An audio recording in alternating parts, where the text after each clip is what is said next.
கிறிஸ்துவுக்குள் அன்புக்குரிய சகோதர சகோதரிகளே, இந்த நாளிலும் தேவனுடைய கிருபையினால நாம் அனைவரும் கூடி வந்து இந்த ஒரு ஆராதனையிலே பங்கு கொள்வதற்கு தேவன் கிருபையாய் நம்மளை கூட்டி சேர்த்திருக்கிறார். அந்த வகையிலே நம்முடைய பிதாவாகிய தேவனிடத்திலே நம்முடைய ஆண்டவரும் இரட்சகருமா இருக்கிற யாசுவா மெசியாவின் மூலம் எல்லா துதி ஸ்தோத்திரங்களையும் நாம் ஏறெடுத்துக் கொள்வோம். நம்ம கடந்த வாரத்திற்கு முந்தின காரியங்கள்ல ஒரு பாடம் பார்த்தோம், ஞாபகம் இருக்குங்களா? அதெல்லாம் அந்தந்த நாளில் கேட்டாலே நாங்கள் ஞாபகப்படுத்த மாட்டோம். நீங்கள் 15 நாள் கழிச்சு கேட்குறீங்க. சரிங்களா? முற்பிதாக்களின் ஊழியத்தை நம்ம போய் பார்த்தோம். அதே மாதிரி ஒரு முன்னோட்டமான ஒரு சில விஷயங்களை அப்போஸ்தலர்கள் தீர்க்கதரிசிகளினுடைய ஊழியத்தை நம்ம பார்த்தோம். அது சும்மா ஒரு ஓப்பனிங் தான் பார்த்தோம், கொஞ்சம் ஃபுல்லாக ஆழமாக பார்க்கல. அதை தொடர்ந்து இன்னொரு ஊழியத்தை குறித்து ஒரு இன்ட்ரோ கொடுத்துருந்தோம். அதுதான் இன்னைக்கு தலைப்பில் பார்க்குறோம். என்னது இன்னைக்கு தலைப்பு?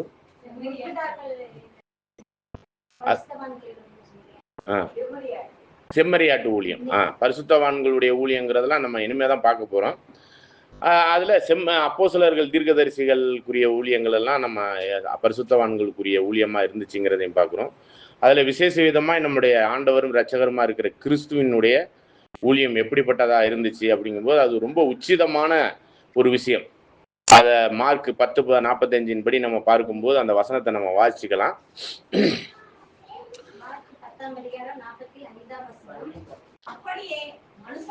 மைக்கில் பேசுங்க, மைக்கில்.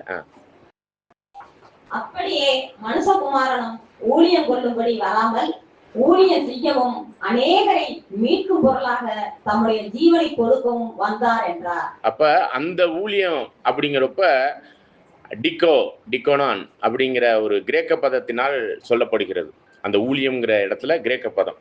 அது எப்படிப்பட்ட ஒரு விளக்கத்தை கொடுக்கக்கூடிய ஒரு விஷயத்தை சொல்லுதுன்னா, அடிமையின் வேலைக்காரன். அததான் அந்த அடிமையின் வேலைக்காரன் இப்போ உள்ள இதெல்லாம் வேலைக்காரன்கிட்ட சொன்னா காசு கொடுத்தா அந்த வேலையை செய்வான். அடிமையின் வேலைங்கிறது எதையும் செய்யணும், உயிரையே கொடுக்கணும். அப்படிப்பட்ட புரியல தன்னைத்தானே பண்ணக்காரன் உயிர் கொடுப்பானா? சொல்றதான் செய்வான். பண்ணைக்காரன்னா பண்ணைக்கு தன்னை ஒப்பு கொடுத்தவன் நான் சொன்னதை செய்வான், உயிரை கொடுப்பானா?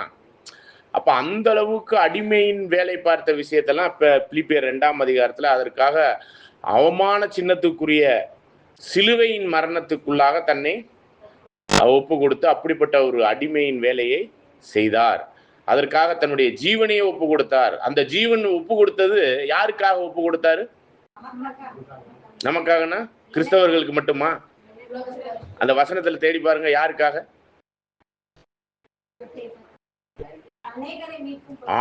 அநேகர்னா உலகத்தில் உள்ள அத்தனை பேருக்குமே. சரிங்களா? இந்து, முஸ்லிம், பெரியாரு, கடவுளே இல்லைன்னு சொல்ல அத்தனை பேருக்குமான ஜீவனை அடிமையின் வேலை பார்த்து ஏற்றுக்கொள்ளாதவங்களுக்கு கூட அப்படிப்பட்ட ஒரு ஊழியத்தை அவர் செய்திருக்கிறார். அப்படிங்கும்போதுதான் நம்ம கடந்த வாரத்துல பார்க்கும் பொழுது முற்பிதாக்களினுடைய ஊழியத்தை பத்தி 3 வசனத்துல நம்ம அண்டர்ஸ்டாண்ட் பண்ணிக்கலாம். 1 பேதுரு 1ஆம் அதிகாரம் 10, 11, 12.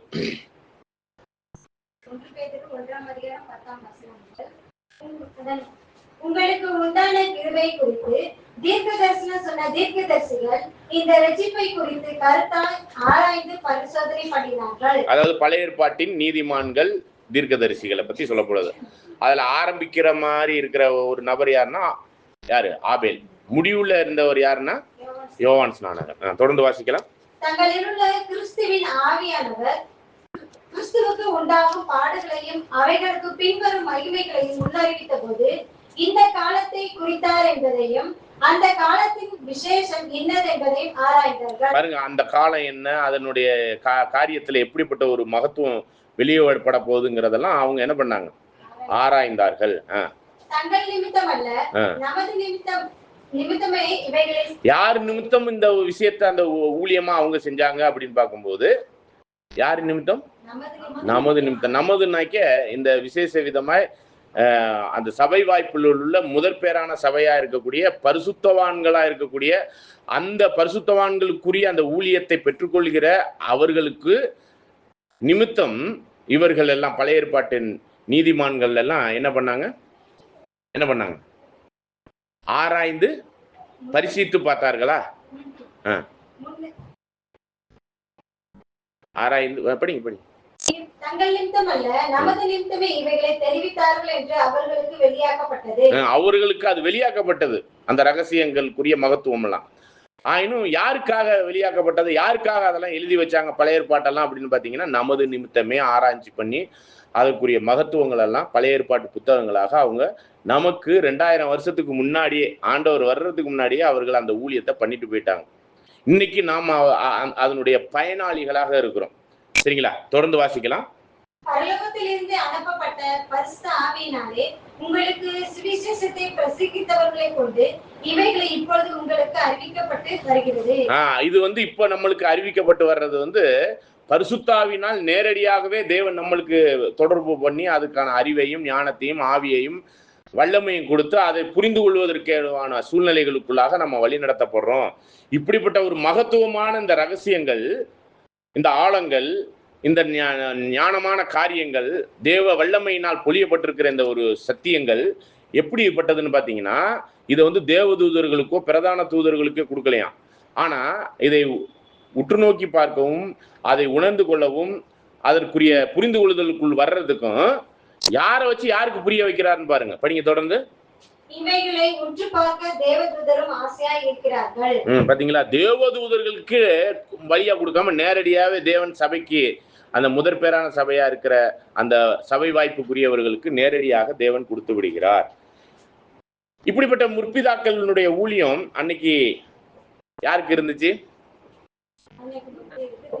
இஸ்ரேல் ஜனங்கள் மத்தியில இருந்தாலும் அது ஒரு ஒரு டெம்பரவரியான ஒரு ஊழியமா தான் இருந்துச்சு ஒழிஞ்சு, அது முழுவதுமே யாருக்காக அந்த வேலையை செய்தார்கள், ஊழியத்தை செஞ்சாங்கன்னா நமக்காக, முதற் பேரான சபைக்காக. அவங்களுக்கு இன்னொரு ஊழியம் ஒன்றும் பெண்டிங்கில் இருக்கு. அவங்க உயிரடைந்து அல்லது உயிரடைந்ததற்குரிய உயிர்த்தெழுதலை அடையும் பொழுது, மேன்மையான உயிர்த்தெழுதலை அடையும் பொழுது அவர்களுக்கு ஒரு ஊழியம் ஒன்று இருக்கு. அப்பையில சபை பூமியில இருக்காது. சபையானது அந்த பரிசுத்தவான்களுடைய ஊழியத்தை பெற்றுக்கொள்கிறவர்கள் உயிர்த்தெழுந்து போயிடுவாங்க. அதுதான் இங்க பேதுருல படிக்கும்போது அந்த காலத்தையும் படிச்சோமே, இன்னதென்று அந்த காலமும் இதுவும் என்னதென்று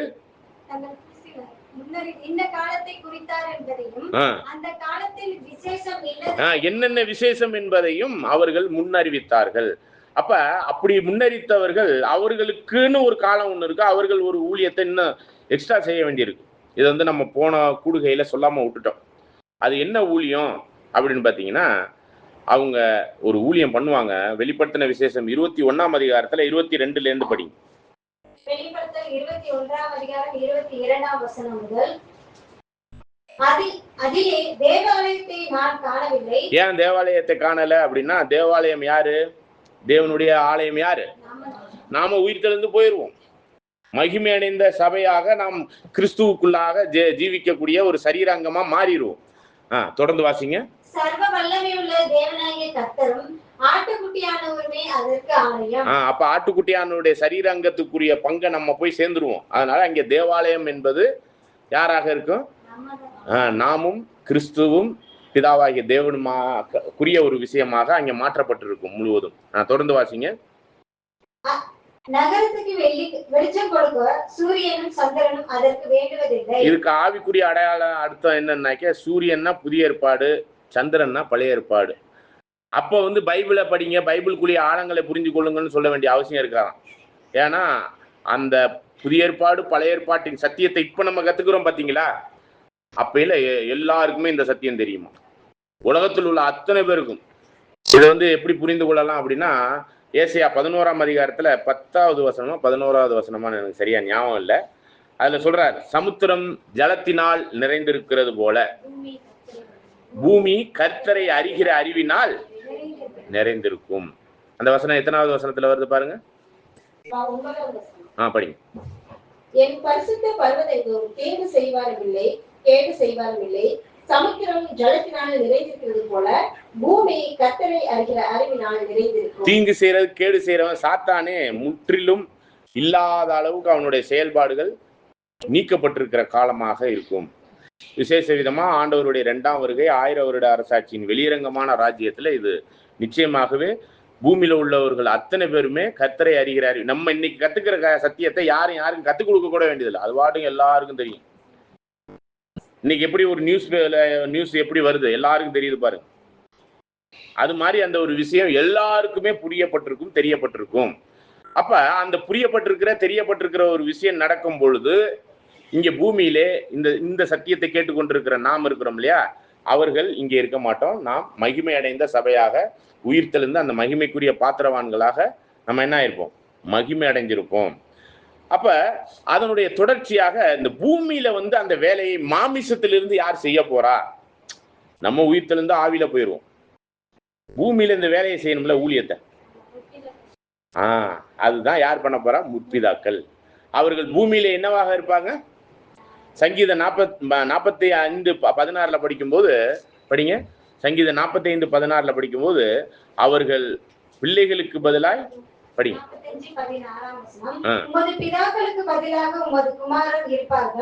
பிதாக்களுக்கு பதிலாக குமாரர்னா வாக்குத்தத்தம் பண்ணப்பட்ட ஆசீர்வாதத்தின் இந்த பரிசுத்தமான்களுடைய ஊழியத்தை பெற்றுக்கொண்டவர்கள்லாம் அந்த வாக்குத்தத்தத்தின் சந்ததிக்குரிய பிதாஸ்தானத்துக்கு போயிருவாங்களாம்.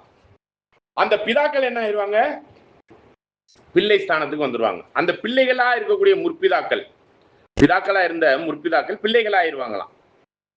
அதான் கடைசியானவர் முதலானவர் கடைசியானவர்ங்கிற ஒரு சில விஷயத்தை அதுல புரிந்து கொள்ளலாம். அப்ப ஆபேல் முதல் யோவான் ஸ்நானகன் வரை உள்ளவர்கள் பூமியில என்ன பண்ணுவாங்க பாருங்க, படிங்க. பூமி எங்கும் ராஜாக்களா வைப்பேன். அப்ப பூமியில மாமிசத்துல அவர்கள் ராஜாக்களா இருப்பாங்க. பரலோகத்துல கிறிஸ்துவோடு கூட ராஜாக்களா யார் இருக்க போறா? பரலோகத்துல நாம ராஜாக்களா ஆவிக்குரிய சரீரத்துல இருப்போம். இந்த முற்பிதாக்கள் பூமியில பிரபுக்களாக ராஜாக்களா இருப்பாங்க. இப்ப இந்த பிரபுக்களா இருக்கக்கூடிய ராஜாக்களுக்கு சபை உயிர்த்தெழுந்து மகிமை அடைஞ்ச பிறகு இந்த உலகத்துல ஆலயம் என்பது பிதா குமாரன் சபை அப்படிங்கிறத புரிந்து கொள்கிற தன்மையில எல்லாருக்கும் இந்த சத்தியம் கிடைக்கும். இப்ப இந்த ஊர்ல உள்ள ஒரு 20 பேருக்கு 30 பேருக்கு நம்ம கேட்டுக்கிட்டு இருக்கிறோம். இந்த ஆழங்களை புரிந்து கொள்கிறோம், அதற்கான அர்ப்பணிக்கப்பட்டிருக்கிறோம். அப்படிப்பட்ட ஒரு சபையாகுவதற்கு வாய்ப்பு ஏற்படுத்தப்பட்டிருக்கு. அப்ப மற்றவர்களுக்கெல்லாம் இது கிடைக்கலன்னா அந்த வாய்ப்பே அவர்களுக்கு இன்னும் முழுமையாக கிடைக்கவில்லை. அப்ப அது கிடைக்க வேண்டிய நேரத்துல நம்ம என்ன ஆயிடணும்? வேகன்சி இருக்கும் போதே நம்ம என்ன பண்ணிடணும்? அப்ளிகேஷனை போட்டு பாஸ் பண்ணி அந்த வேலைக்கு போயிடணும். வேலைனாக்கி இங்க கொடுக்கப்படுற வேலை இங்கதான் வேலை, ஆனாலும் நம்ம அந்த மகிமை அடைவதற்கான பாத்திரவான்களை இந்த பூமியிலே வாழ்ந்து காமிக்கணும் அப்படிங்கிறதையும் இந்த ஒரு காரியத்துல புரிந்து கொள்கிறோம். இப்ப பாருங்க, இப்படியாக சபையானது உயிர்த்தெழுந்து போன பிறகு ஒரு ஊழியம் ஒண்ணு இருக்குது. அத ஒரு குறிப்பிட்ட விஷயத்த யார் செய்ய போறா, அதுக்கப்புறம் ஒரு குறிப்பிட்ட விஷயத்தை யார் செய்ய போறாங்கிறதா இந்த பாடத்துல நம்ம பார்க்க போறோம். தொடர்ந்து வாசிக்கலாம். வெளிப்படுத்தின விசேஷம் 22 படிச்சிருப்பிய? 20 அது தொடர்ந்து படிங்க. நகரத்திற்கு வெளிச்சம் கொடுக்க சூரியனும் சந்திரனும் அதற்கு வேண்டுவதில்லை, தேவனுடைய மகிமையை அதை பிரகாசிப்பித்தது, ஆட்டுக்குட்டியானவரே அதற்கு விளக்கு. அப்ப முழு வெளிச்சத்துக்குரிய விளக்காக சத்திய வெளிச்சத்தை ஆட்டுக்குட்டியானவரே வெளிச்சத்திற்கு கொடுத்துருவாரு. ஆட்டுக்குட்டியானவரை பார்க்க முடியுமானா அது கொஞ்சம் கஷ்டம்தான் பூமியின் ஜனங்கள். ஆனா அதற்கான வெளிச்சம், அதற்கான ஆழம் இன்னைக்கு பாருங்க, நம்மளுக்கு பைபிளினுடைய நானே வழியும் சத்தியமும், அந்த சத்தியத்தின் வெளிச்சம் நம்மளுக்கு புரியுதா, தெரியுதா? அது மாதிரி உலக ஜனங்கள் அத்தனை பேருக்குமே உலகத்துக்கு வெளிச்சமா கிறிஸ்துவனுடைய வெளிச்சம் பிரகடனப்படுத்தப்பட்டிருக்கும். உலகமே அந்த சத்தியத்துக்குள் வந்துடும். தொடர்ந்து வாசிங்க. பாருங்க, ரட்சிக்கப்படுகிற ஜனங்கள் யார்? இந்த ரட்சிக்கப்படுகிற ஜனங்கள் பாருங்க, சபை உயிர்த்தெழுந்தாச்சு. அப்பனா இந்த குறிப்பிட்ட ஜனங்கள் தான் யாருன்னு பாத்தீங்கன்னா உலக ஜனங்கள். இந்த ரட்சிக்கப்படுகிற உலகத்தில் இன்னைக்கு கிறிஸ்துவை பற்றியும் பிதாவை பற்றியும் சபையினுடைய மகத்துவமுள்ள பங்கு என்னங்கிறத பற்றியும் அறியாத கிறிஸ்தவர்களே நிறைய பேர் இருக்கிறாங்க. பிதா யாருன்னே தெரியாது, குமாரன் யாருன்னே தெரியாது. அதை விட்டுட்டு ஹிந்து முஸ்லீம் கடவுளே இல்லைன்னு சொல்றவங்களுடைய நிலைமையெல்லாம் பாருங்க. அவங்க எல்லாம் மொத்தமா சேர்த்து, இன்க்ளூடிங் கிறிஸ்தவர்களையும் சேர்த்து தான் இவர்கள் எல்லாம் அப்பையில ஒரு காலகட்டத்துல ரட்சிக்கப்படுவாங்க. அவங்க எப்படி ரட்சிக்கப்பட்டு வருவாங்க எப்படிங்கிறத குறித்த பாடத்தை நம்ம கொஞ்சம் பார்க்கலாம். தொடர்ந்து வாசிக்கலாம். பூமியின் ராஜாக்கள் தங்கள் மகிமையும் கனத்தையும் அதற்குள்ளே கொண்டு வருவார்கள். பாருங்க, யார் இந்த பூமியின் ராஜாக்கள்? இன்னைக்கு இருக்கிறார மோடி, நம்ம விஜய், அப்புறம் ட்ரம்ப், இவங்களா? யார் இந்த பூமியின் ராஜாக்கள்? ஆபேல்ல இருந்து யோவான் ஸ்நானன் வரையும் உள்ளவங்க உயிரடைந்து உயிர்த்தெழுதலின் பங்கடையும் பொழுது அவர்கள் என்னவாக இருப்பார்கள்? பூமியில என்னவா இருப்பாங்க? பிரபுக்கள், ராஜாக்களாக இருப்பாங்க. அப்படிப்பட்ட ராஜாக்கள் அந்த உலக ஜனங்கள் ரட்சிக்கப்பட்டு வருவாங்க இல்லையா? அப்படி ரட்சிக்கப்படுறதுக்கு வழிவகுக்கக்கூடிய ஒரு விஷயத்தை அவங்க செய்வாங்க. அது என்னன்னு பாருங்க, படிங்க. இல்ல அது என்ன கொண்டாடுவாங்க? பூமியின் ராஜாக்கள் தங்கள் மகிமையும் கனத்தையும் அதற்குள்ளே கொண்டு வருவார்கள். அப்ப தங்களுடைய மகிமையும் கனத்தையும், அப்ப அவங்க உயர்த்தப்பட்டிருப்பாங்க ராஜாக்களாக. அவங்கள ராஜாக்களாக யார் ஏற்றிருக்கணும்? அப்பனா பூமியில உலக ஜனங்கள், அந்த ரட்சிக்கப்படுகிற ஜனங்கள் ஏற்றுக்கொள்ள இருக்கணும். யார? ராஜாக்களா? முற்பிதாக்களை ஏற்றுக்கொண்டிருக்கணும். அதனால அதற்குரிய போற்றுதலுக்குரிய, கனத்துக்குரிய, மகத்துவத்திற்குரிய காரியம்லாம் இவர்களுக்கு கிடைக்கும். அது தேவனுக்கு கிடைக்கக்கூடிய மகத்துவம், மகிமை. அதை எங்க கொண்டாடுவாங்க? எங்க கொண்டாடுவாங்க? பூமியில உள்ள ஜனங்கள் கொடுக்கக்கூடிய அந்த காணிக்கை, தசம பாகம், இது மாதிரி எது வேணாலும் வச்சுக்கோங்க. தேவனுக்கு ஏற்ற அவர்களுடைய அர்ப்பணிப்பின் ஜீவியத்துல அவர்கள் கொடுக்கக்கூடிய பலிகள் கூட இருக்கலாம். சரிங்களா? அவங்க அர்ப்பணிக்கக்கூடிய அந்த ஜீவியம், அந்த சத்தியத்துக்கு கீழ்ப்படுகிற அந்த தன்மைக்குரியதெல்லாம் யாருக்கு மகிமையா இருக்கும்? தேவனுக்கு மகிமையா இருக்கும். கிறிஸ்துவின் மூலம் முற்பிதாக்கள் அந்த மகிமையெல்லாம் என்ன பண்ணுவாங்க? உள்ள கொண்டாடுவாங்க. தொடர்ந்து வாசிங்க. அங்கே ராக்காலம் இல்லாதபடியால் அதின் வாசல்கள் பகலில் அடைக்கப்படுவதே இல்லை. ராக்காலம்னாலே ராத்திரினாலே நம்மளுக்கு தெரியும் என்னதுங்க? ராத்திரியிலே என்ன தங்கும்?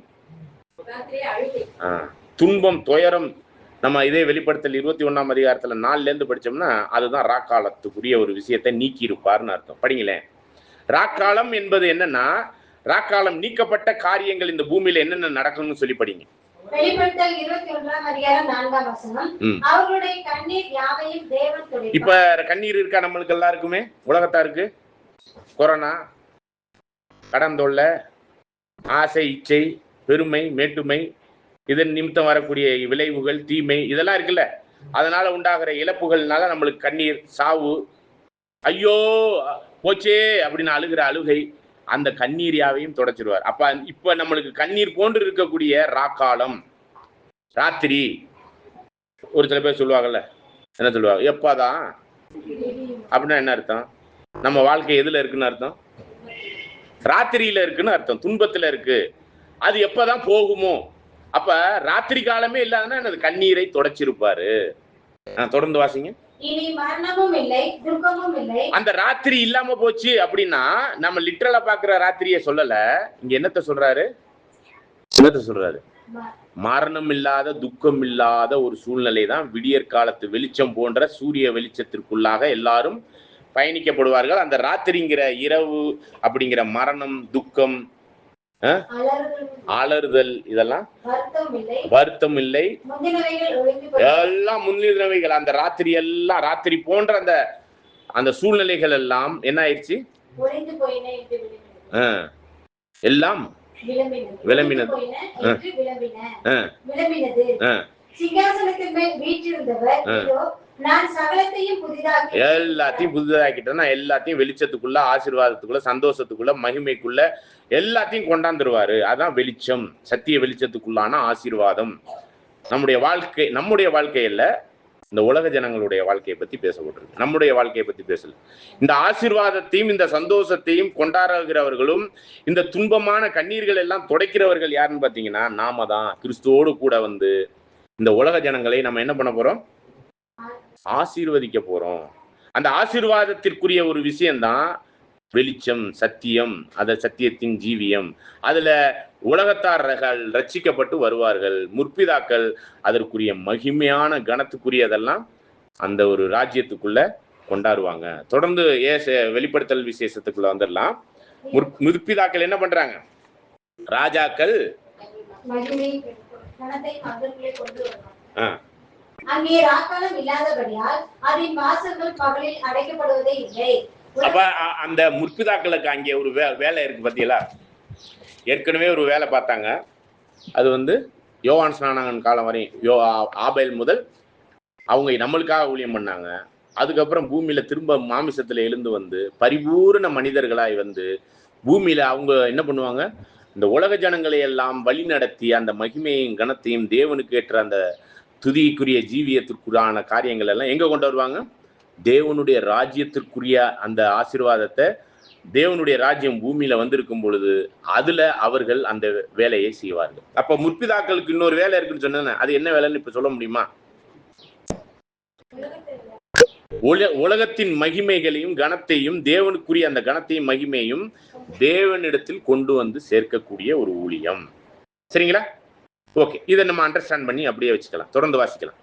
உலகத்தாருடைய மகிமையும் கனத்தையும் அதற்குள்ளே கொண்டு வருவார்கள். பாருங்க, உலகத்தாருடைய அப்பனா அந்த அப்பொழுது எல்லாரும் ரட்சிக்கப்பட்டு வருவார்கள்ங்கிற அந்த ஜனங்கள் யாரு? கிறிஸ்தவர்களா? சபை வாய்ப்புல உள்ளவர்களா? உலகத்தார். யார் கொண்டாடுவா? யார் கொண்டாடுவா? திரும்ப படிங்க அந்த வசனத்தை. உலகத்தாருடைய மகிமையும் கனத்தையும் அதற்குள்ளே கொண்டு வருவார்கள். யார் இங்க கொண்டாடுவான்னு கேக்குறேன். முற்பிதாக்கள், அந்த ராஜாக்கள் தான். பூமியிலே மாமிசத்தில் ராஜாக்களா இருக்கக்கூடிய அவர்கள் உலகத்தாருடைய என்னத்தை கொண்டாடுவாங்க? கனத்தையும் கொண்டாடுவாங்க. தொடர்ந்து வாசிங்க. அப்ப மகிமையும் கனம் யாருக்கு கொடுக்கறது கொண்டாடுவாங்க? யாருக்கு கொடுக்கறதுக்கு? தேவனுக்கு கொடுக்கிறது. கிறிஸ்துவின் மூலம் தேவனுக்கு கொடுக்கிறது. தொடர்ந்து வாசிங்க. தீட்டுள்ளதும் அருவருப்பையும் பொய்யையும் நடப்பிக்கிறதும் ஆகிய ஒன்றும் அதில் பிரவேசிப்பதில்லை. பாருங்க, தீட்டுள்ளதும் அருவருப்பும் நிறைந்த ஒன்றையும் அதற்குள்ளாக அவர்கள் என்ன பண்ண மாட்டாங்க? கொண்டு வருவது இல்லை. அப்ப தீட்டும் அருவருப்பமான ஒரு விஷயம் என்னதுன்னு தெரியுங்களா? தீட்டுனா ஆவிக்குரிய ரீதியில என்னது தெரியுமா? தீட்டு, நீங்க ஏசாயா 1ஆம் அதிகாரத்திலே அந்த தீட்டுப்பட்டதான காரியத்திற்குரிய தலை முதல் பாதம் வரையும் என்னவா இருக்குது? புண்ணா இருக்குது. அந்த புண்ணு அப்படிங்கிறது தான் தீட்டுப்பட்ட ஒரு விஷயம், பாவம். சரிங்களா? அந்த பாவமான எந்த காரியமும் உள்ளரிக்கே வர்றதில்ல. இது எப்போ வர்றதில்ல? உலக ஜனங்கள் தீட்டுப்படாதவர்கள் மட்டுமே அதுக்குள்ள வருவாங்களாம். அப்பையில ஒரு கேட் ஓப்பன் ஆயிருக்கும், அப்பையில ஒரு வழி ஓப்பன் ஆயிருக்கும். 3 வழிகள்னு ஒரு பாடம் கேட்டிருப்போம். விசாலமான வழின்னு ஒண்ணு, அது ஆதாம் முன்னால் ஓபன் பண்ணப்பட்டது, எல்லாரும் மரணத்துக்குள்ள போறோம். இழுக்கமான வாசல் வழின்னு இருக்கு, அதுதான் என்னது? சபை வாய்ப்புக்குரிய 1,44,000 பேருக்கு ஓபன் பண்ணப்பட்டு அதுல அந்த மகிமை அடைகிற முதற் பேரான சபைக்குரிய அந்த வழி, அது கிறிஸ்து வந்து ஓபன் பண்ணார். புதிதும் ஜீவனுமான வழி அப்படின்னு சொல்லிட்டு எபிரேயர் 10ஆம் அதிகாரம் 19வது 20வது வசனத்துல படிக்கிறோம். அந்த வழி வந்து க்ளோஸ் ஆகும். அப்படின்னா அந்த சபையாகக்கூடிய வாய்ப்பு முடிஞ்சிரும். முடிஞ்ச பிறகு ஒரு ஒரு ஒரு வாசல் ஓப்பன் ஆகும். அதுக்கு பேரு படிங்க 35, ஏசாயா 35:8.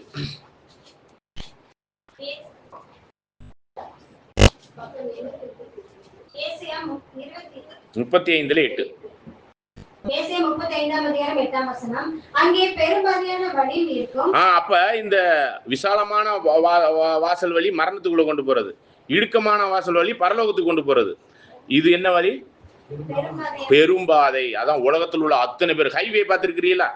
எங்க பார்த்திருக்கிறீங்க ஹைவே? தஞ்சாவூர், திருச்சியில இருந்து சென்னைக்கு போகும்போது பார்த்திருக்கிறீங்களா? அதுக்கு பேர் தான் என்னவே ஹைவே. நம்ம ஊர்ல ஓடுறதெல்லாம் ஒரு பஸ் இன்னொரு பஸ் ஓவர்டேக் பண்றதே கஷ்டம், அப்படித்தானே? அந்த மாதிரி பாதை. ஹைவே ஓப்பன் ஆயிருக்குமா? அப்ப ஹைவேல எல்லாரும் போகலாம். அதுதான் உலக ஜனங்கள் எல்லாருக்கும் ஓப்பன் ஆயிருக்குமா அந்த நேரத்துல. படிங்க. அங்கே பெரும்பாலான வழி இருக்கும், அது பரிசுத்த வழி எனப்படும். ஏன்னா அந்த வழி ஓப்பன் ஆயிருச்சுனாலே அது தீட்டுப்பட்டவர்கள்லாம் வர முடியாது, பரிசுத்தமான வழியா இருக்கும். தப்பு பண்றோம், மனசளவுல தப்பு பண்ணாலே வெளியே நிக்கணும். புரியுதா புரியலீங்க? மனசளவுல தவறு பண்ணாலே வெளியில நிக்கணும். ஆண்டவர் ஒரு சில பேருடைய மனசுல உள்ளதெல்லாம் அறிஞ்சு சொன்னார் தெரியுங்களா? அந்த அளவுக்கு முற்பிதாக்களுக்கு பவர் கொடுக்கப்பட்டிருக்கும். முற்பிதாக்கள் இந்த பூமியில உள்ள ஜனங்களுடைய மனசுல தீமையான என்ன இருந்தாலே அந்த கேட்டுக்கு வெளியில தான் நிக்கணும். நீ இதை தானே நினைச்சுக்கிட்டு இருக்கிற, திருட தானே நினைக்கிற, நீ கொள்ளையடிக்க தானே நினைக்கிற, பாவம் செய்யறதானே நினைக்கிறங்கிறதே யார் கண்டுபிடிச்சிருவா? முற்பிதாக்களே கண்டுபிடிச்சிருவாங்க. மாமிச சரீரத்துல நம்ம மைண்ட்ல உள்ளதெல்லாம் அவங்களுக்கு அட்வான்ஸாவே தெரிஞ்சு. நம்ம மைண்டுனாக்க அந்த உலகத்தாருடைய மைண்டை பத்தி அங்கே பேசுறேன். இன்னைக்கு நம்ம மைண்டு, நம்ம சிந்தனையெல்லாம் யாருக்கு தெரியும்? நம்ம நினைக்க போறது என்னங்கிறது முன்கூட்டியே பிதாவுக்கு தெரியும். சரிங்களா? கிறிஸ்துவுக்கு தெரியும். இந்த பரிசுத்தவான்களுடைய சபை வாய்ப்புல இருக்கிற ஒரு சில பேருக்கு அப்படிப்பட்ட விஷயம் நீங்க என்ன நினைக்கிறீங்கிறது அவங்களுக்கு தெரிய வந்துடும். அப்படிப்பட்ட ஒரு பவர் அது. அந்த பவர் யாருக்கு கொடுக்கப்பட்டிருக்கும்? முற்பிதாக்களுக்கு. அதனால இங்க அந்த வழி என்ன வழின்னு சொல்லப்பட்டிருக்கு? அது பரிசுத்தமான வழி எனப்படும். படிங்க. அப்ப அங்க பார்த்தோம்ல, வெளிப்படுத்தல தீட்டுள்ளவர்கள் யாரும் உள்ளரிக்க போக முடியாது. நான் பாவ சிந்தனையில் வந்தாலே அங்க உள்ளரிக்க போக முடியாது. கேடான சிந்தனை, தேவனுக்கு கொடுக்க வேண்டிய மகிமையான மகத்துவங்கள், அவருக்கு கொடுக்க வேண்டிய கணங்கள், அது இல்லாம தனக்கு பெருமைக்குரிய ஒரு ஜீவியத்தில் இன்னைக்கு கூட நம்ம மன்னாவளை பார்த்தோம்ல, நம்ம பரலோக வாய்ப்புல அது ஒரு தற்பெருமைங்கிறது என்னது, அந்த வாய்ப்பே இல்லாமல் ஆக்கும். அப்படின்னா அங்கே உலக ஜனங்களுக்கு கூட இந்த ஹைவே ஓப்பன் ஆகும்போது அந்த தீட்டுப்பட்டவர்கள் உள்ள நுழைய முடியாது. பாவத்திற்குரிய சிந்தனையை உடையவர்களே நுழைய, பாவம் செஞ்சா அப்புறம் நுழைய முடியுமா? சிந்தனையில வர்றது வேற, செயல்பாட்டில் காமிக்கிறது வேற. உள்ளத்தின் நிறைவை அப்படின்னா எம்ஜிஆர் அப்பயே பாடி வச்சுட்டு போனார்ல, இது பைபிள்ல உள்ள வசனம். சரிங்களா? உள்ளத்தின் நிறைவை வாய் பேசும். அப்ப உள்ளத்துல நம்ம நினைக்கிற விஷயத்தை தான் செயல்பாட்டுல காமிப்போம். சரிங்களா? அப்ப உள்ளத்தில் உள்ள அந்த தீமையான சிந்தனை, அந்த கிரியை எல்லாத்தையுமே தேவன் முற்பிதாக்களுக்கு அறிய வேண்டிய அந்த அறிவை பரிபூர்ணமா அந்த மனுஷனுக்கு கொடுத்துருவாரு. சரி, தொடர்ந்து வாசிக்கலாம் பாருங்க.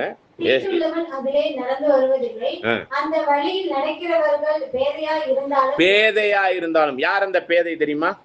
பேதைன்னா என்ன அர்த்தங்க? ஆங்கிலத்துல முட்டாள், ஃபூல்னு போட்டிருக்கு. பைபிளை பொறுத்தவரையிலும் யார் முட்டாள்? யார் தேவன் இல்லைன்னு சொன்னது? அவர் கூட அடையாண்டா நான் சொன்னதை தப்பா நினைச்சிட்டு கடவுளே இல்லைன்னு பண்ணிட்டீங்களாடா பாவிகளா. நான் எந்திரிச்சு வந்தது யாராலதான்? ஆண்டவரால தான்டா. அவர் கொடுத்த உயிரால தான்டா இப்ப நான் செத்தவன் எந்திரிச்சு வந்திருக்கிறேன். மடப்பயல்களே, நான் சொன்னதை கேட்காதியாடா, ஆண்டவர் சொன்னதை கேளுங்க அப்படின்னு சொல்லி அந்த யாரு இங்க வசனத்துல சொல்லும் பேதைகள். பேதைகள் அன்னைக்கு கடவுளே இல்லைன்னு சொன்னாலும் சீர்திருத்தத்திற்கான கொள்கைகளின் அடிப்படையில் தமிழ்நாட்டில் அநேக சீர்திருத்த கொள்கைகளை கொண்டாந்தவர் யாருங்க? பெரியார். இன்னைக்கு இவ்வளவு சமமா உட்கார்ந்து சமமா இருந்து இப்படிப்பட்ட ஒரு காரியங்கள் எல்லாம் தெளிவா ஒரு அரசியல் மயப்படுத்தி தமிழ்நாட்டை இப்படிப்பட்ட ஒரு முன்னேற்றத்துக்கு கொண்டாந்தவர் கடவுளே இல்லைன்னு சொன்னா அவர். ஆனா கடவுள் ஒருத்தர் இருக்கிறாருன்னு சொன்னாருன்னா அவர் எப்படிப்பட்ட அறிவாளியா வந்துருவாருன்னு நினைச்சு பாருங்க. அதுதான் இங்க பேதையானாலும் தப்பான வழி நடத்தலுக்குள்ள போக மாட்டாங்க. அப்பயே நல்லது சொன்னவர்னா உண்மையான உண்மையை அறிந்த பிறகு அவர் எந்த அளவுக்கு வைராக்கியமா நன்மையை மற்றவர்களுக்கு சொல்லக்கூடியவரா செயல்படுத்தக்கூடியவரா இருப்பார் அப்படிங்கறதான் விஷயம். தொடர்ந்து வாசிங்க. சிங்கம், கர்ஜிக்கிற சிங்கமாகிய சாத்தான் இருப்பதில்லை. அந்த கிறிஸ்து போன்ற பொய் போதகத்தின் காரியங்களும் இருப்பதில்லை. பொய் போதகர்களும் அந்த கிறிஸ்துவும் இருப்பதில்லை. மீட்கப்பட்டவர்களே ரட்சிக்க, அங்க பார்த்தோம்ல வெளிப்படுத்தல் விசேஷத்துல அவர்கள் மட்டும்தான் அந்த ஹைவேல நடந்து வர முடியும். உலக ரட்சிப்புக்குள்ள இந்த தீட்டுப்படாத நிலைமையில இருக்கிறவர்கள், சத்தியத்தை கேட்டுக்கொண்டு அதுக்கு கீழ்ப்படுகிறவர்கள் தான் உள்ள வர முடியும். தொடர்ந்து வாசிங்க. கர்த்தரால் மீட்கப்பட்டவர்கள் திரும்பி ஆனந்த களிப்புடன் பாடி சீயோனுக்கு வருவார்கள். அப்ப சீயோன் யாரு?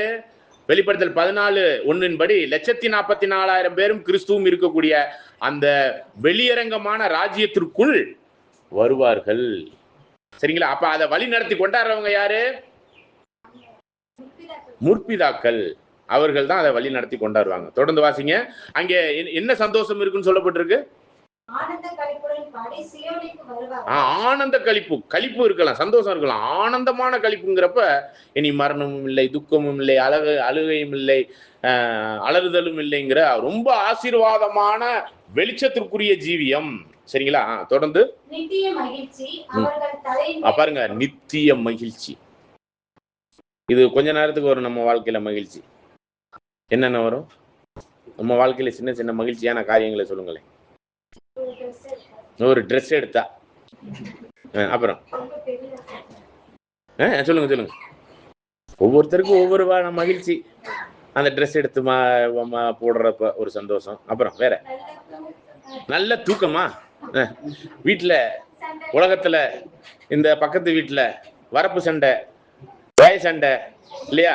சொல்றார் தேவன், அவரவர்களுக்கு திராட்சை தோட்டம் இருக்குமா தனியா, அவரவர்களுக்கு வீடு தனியா இருக்குமா இந்த உலக ஜனங்களுக்கு. அவர்கள் சதா காலத்திலும் வாழ்வார்கள் அப்படின்னு ஏசாயா 65 படிக்கிறோம். அப்ப அப்படிப்பட்ட ஒரு அற்புதமான ஒரு சூழ்நிலை தான் சந்தோஷம் நம்ம வாழ்க்கையில. ஏதோ ஒரு சைக்கிள் வாங்கிட்டோம், பைக் வாங்கிட்டோம், கொஞ்சம் காரே வாங்கிட்டோம், அப்புறம் சண்டை இல்லாம இருந்தா சரிங்களா. தப்பு செஞ்சா ஆண்டவர் மாதிரி சாட்டையும் எடுக்க வேண்டியிருக்கு, பிச்சு எடுத்துடணும். தப்பு செஞ்சா சாட்டை எடுக்கணும், அது சண்டையா தான் வந்து முடியும். அதன் நிமித்தம் ஆண்டவர் என்ன பண்ணாங்க, இஸ்ரேலர்கள் யூதாசு காட்டி கொடுத்து கொன்னாங்க. அதுவும் நடக்கும். அதாவது நீதிக்கு நிக்கணுங்க, அநீதிக்கு எதிர்த்து நிக்கணும். அப்ப சண்டையெல்லாம் வருமானாக்க வாக்குவாதங்கள், சண்டைக்குரிய விஷயங்கள்லாம் வரும். நம்ம மாமிசத்துல எதையாச்சும் ஒரு பெருமையில, நம்ம ஏற்கனவே பார்த்த மன்னாவின் பாடத்தின்படி நம்ம வாழ்க்கையில ஏதாச்சும் ஒரு சுயநலத்துல நம்ம செயல்படுவோம். அதனால அதற்கான பிரச்சனைகள் வரும். சரிங்களா. மேட்டுமை, பெருமை அது எனக்கும் இருக்கும், எல்லாருக்கும் இருக்கிற வாய்ப்பு இருக்கு. எனக்கிட்ட நிறையவே இருக்கிறதா நினைக்கிறேன். அதெல்லாம் எடுத்து போடும். சரி. அப்ப அதெல்லாம் எடுத்து போட்டாதான் என்ன பண்ண முடியும். அப்படிப்பட்ட ஒரு ஜீவியத்திற்குரிய காரியம் சந்தோஷம். அப்ப மகிழ்ச்சி இல்லையா. வேற என்னென்ன மகிழ்ச்சி எல்லாம் இருக்கு நம்ம வாழ்க்கையில. இப்ப தற்காலிகமா இருக்கக்கூடிய ஒரு சில மகிழ்ச்சியான விஷயம். ஒரு இடத்த வாங்கிட்டோம்னு வச்சுங்க, வாங்கணும் வாங்கணும் வாங்கணும் ஏங்கிக்கிட்டு இருப்போம். இதுவரையும் நாங்களும் நினைச்சுக்கிட்டு தான் இருக்கிறோம், ஒரு இடத்த வாங்க முடியல. சரிங்களா. அப்படியே வாங்கிட்டோம்னு வச்சுக்கோங்க, இல்ல அது இருக்கு. நீங்க வேற ஏதாச்சும் தப்பான கடனை வாங்கிட்டு எல்லாத்தையும் தேவையில்லாம வித்து தள்ளினீங்கன்னா அதுக்கு யாரும் என்ன பண்ண முடியும். தண்ணி அடிக்கிற ஆளா இருந்தா நம்ம என்ன பண்ண முடியும். அப்புறம் இடத்த வாங்கணும்னு முடிஞ்சு போச்சா சந்தோஷம். வீடு கட்டணும். அப்புறம் வீடு கட்டிக்கிட்டே இருப்போம், கடன் வரும். இதெல்லாம் சேர்த்து என்னது, வீடு கட்டி முடிச்சோன்னு எல்லாம் ஒருத்தரை பார்த்துக்கும் போது நம்ம வாழ்க்கையில என்ன இருக்குன்னு தெரியுது. என்னது அதான் நித்திய மகிழ்ச்சி. சரிங்களா. அப்ப இப்ப அற்பமா இருக்கக்கூடிய மகிழ்ச்சி, கொஞ்சம் நேரத்துக்கு கொஞ்சம் காலத்துக்கு இருக்கக்கூடிய மகிழ்ச்சி, அது என்னவா இருக்கும் அந்த உலக ஜனங்களுக்கு. எந்த மகிழ்ச்சி? நித்திய மகிழ்ச்சி. அப்படிப்பட்ட ஒரு விஷயத்தை சொல்றாரு. சரிங்களா. தொடர்ந்து வாசிங்க. சந்தோஷமும் மகிழ்ச்சியும் அடைவார்கள், சஞ்சலமும் தவிப்பும் ஓடிப்போம். எல்லாம் அந்த சஞ்சலம், தவிப்பு, ஐயோ, கண்ணீர், மரணம், நோய் நொடி, போலீஸ் ஸ்டேஷன், டாக்டர், ஹாஸ்பிட்டல் எதுவுமே இருக்காது. ஏங்க எதுவுமே இருக்காது? சண்டை வந்தா தானங்க போலீஸ் ஸ்டேஷனுக்கு போவிய. நோய் வந்தா தானே டாக்டர் கிட்ட போய் கொட்டணும். இப்ப கொட்டிக்கிட்டு இருக்கிறோமா? ஹாஸ்பிட்டலே இல்லைன்னாக்க ஏன் இல்ல? வியாதி இல்லை. சரிங்களா. ஒரு அதாவது இந்த யூரோப்பு நாடுகள்ல ஒரு விஷயம், அவங்க எதை சொல்றாங்கன்னா, எந்த ஊர்ல ஹாஸ்பிட்டல் நிறைய இருக்கோ அங்க வியாதி அதிகமா இருக்குதுங்கிறது ஒரு விஷயம். அங்க போலீஸ் ஸ்டேஷனும் அதிகமா இருக்குமா, அதுக்குரிய ஆட்களும் அதிகமா இருப்பாங்களாம், ஜட்ஜு கொடுக்குற கோர்ட்டும் அதிகமா இருக்குமா. காரணம் அங்க கொலை, கொள்ளை, திருட்டு அதிகமா இருக்கிறதுனாலதான் இதெல்லாம் இருக்குமா. அதனால அதுவும் அதிகப்படுத்தி போட்டிருக்குமா. நீங்க காலையிலேருந்து சாயந்தரம் வரையும் ஒரு ஹாஸ்பிட்டல்ல போய், கவர்மெண்ட் ஹாஸ்பிட்டல்ல போய் பாருங்க, ஒரு மணி நேரத்துக்கு ஒரு கேஸ் வந்துகிட்டு இருக்கும். அடி தடி, நெருப்பு வச்சேன், கொல்லுனேன், வெட்டினேன், போலீஸ் அங்கே வந்துடுவான், அப்புறம் கோர்ட்டு கேஸ் ஆகும். இது 3 இருக்கணும்னா, அதாவது இந்த 3 எந்த ஊர்ல இருக்கும்னா, தீமை, பிரச்சனை, அடிதடி, கொலை, கொள்ளை இருக்கிற ஊர்ல தான் அதிகமா இருக்கும். எது எது? போலீஸ் ஸ்டேஷன், ஆஸ்பத்திரி, கோர்ட்டு. பேராவணிக்கு கோர்ட்டும் வந்துருச்சு, ஒரு 10 வருஷம் ஆயிடுச்சு இல்லையா. அது மாதிரி தான் கணக்கு. சரிங்களா. கோர்ட்டு வராத வரை இங்க பிரச்சனை கொஞ்சம் குறைவா இருந்துச்சுன்னு அர்த்தம். இங்கேயே கோர்ட்டு வந்துச்சுன்னா பிரச்சனை என்ன ஆயிடுச்சு, நிறையா இருக்குன்னு அர்த்தம். அப்ப அதுதான் இந்த இடத்துல சொல்லப்படுற ஒரு விஷயத்த நம்ம பார்க்கிறோம். அந்த வரியை திரும்ப படிச்சிடலாம் சிஸ்டர். சமாதானமும் மகிழ்ச்சியும் அடைவார்கள், சஞ்சலமும் தவிப்பும் ஓடிப்போம். அவ்வளவுதானே. இப்ப திரும்ப வெளிப்படுத்தின விசேஷம் 21க்கு வந்துருங்க.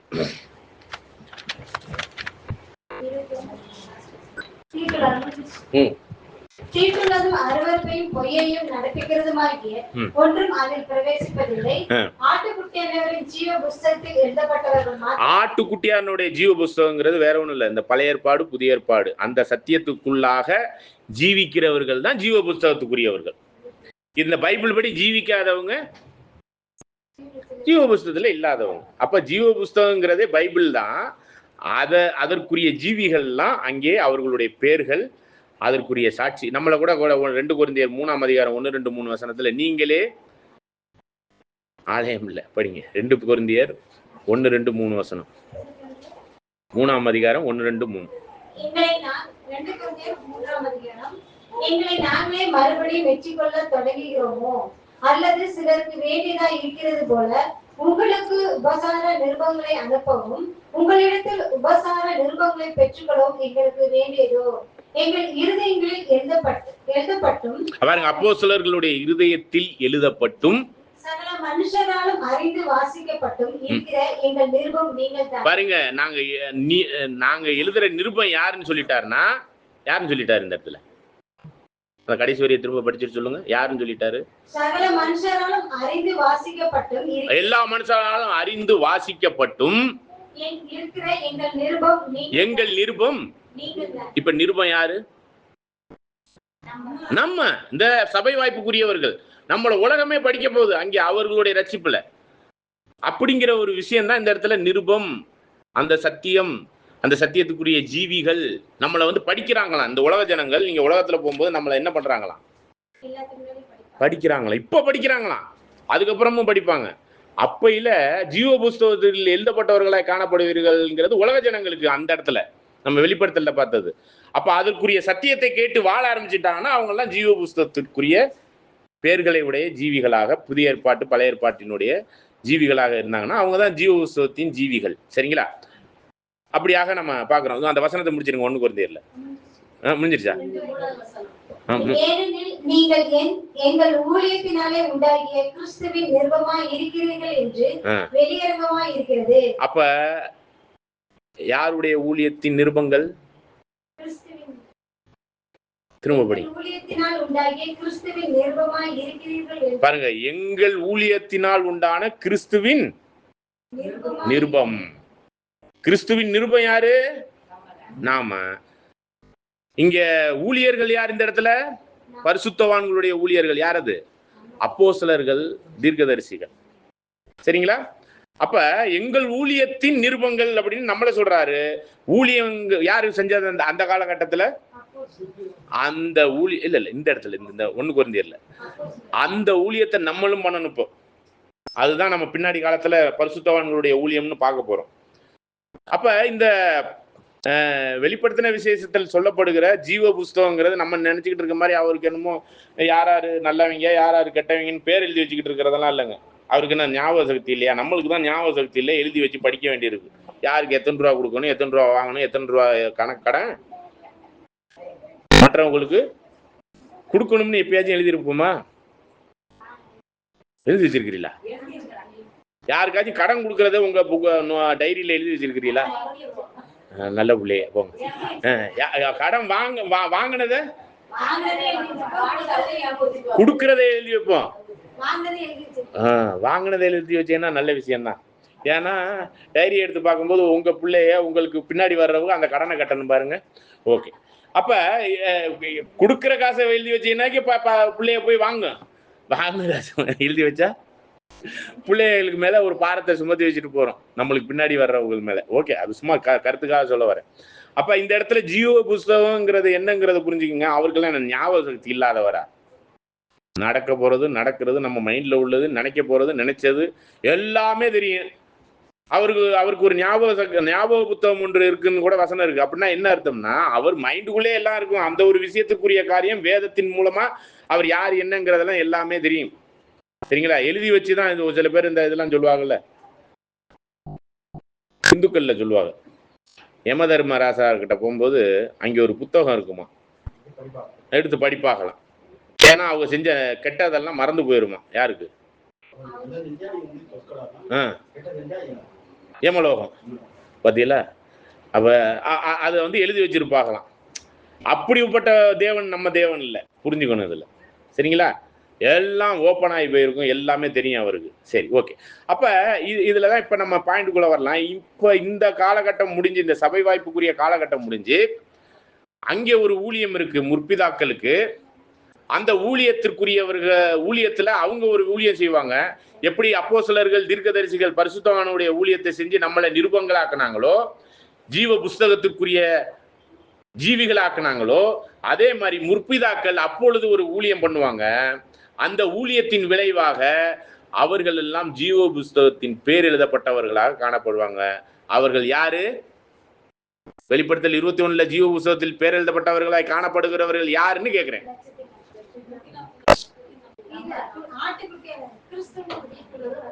வெளிப்படுத்தல் 21 உள்ள கடைசி வசனத்துல ஜீவ புஸ்தகம்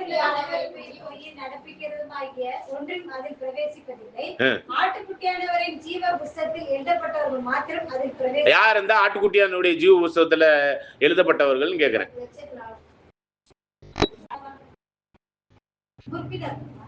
முற்பிதாக்கள் தான் அதை வழி நடத்தி கொண்டாடுறவங்க, உலக ஜனங்கள். அந்த உலக ஜனங்களுக்கு ஒரு ஊழியம் இருக்கு. இப்ப பார்த்தோம், முற்பிதாக்கள் ஊழியம் பார்த்தோம். அது அவங்க உயிரடைஞ்சு வந்த பிறகு கூட ஒரு ஊழியம் உலகத்தாருக்கு பண்ண போறாங்கன்னு பாக்குறோம். இப்ப அப்போஸ்தலர்கள் தீர்க்கதரிசிகளின் ஊழியம், பரிசுத்தவான்களுடைய ஊழியம், அதனுடைய விளைவு நீங்களே அந்த கிறிஸ்துவின் நிருபம். அப்ப நம்மளை பத்தி சொல்றாங்க. அப்ப நாம அந்த கிறிஸ்துவின் நிருபத்தை மற்றவர்களுக்கு எழுத வைக்கணும். மற்றவர்களே கிறிஸ்துவின் நிருபமா நம்ம எழுத வச்சோம்னா நம்ம பரிசுத்தவானுடைய ஊழியத்தை பண்றோம்னு அர்த்தம்.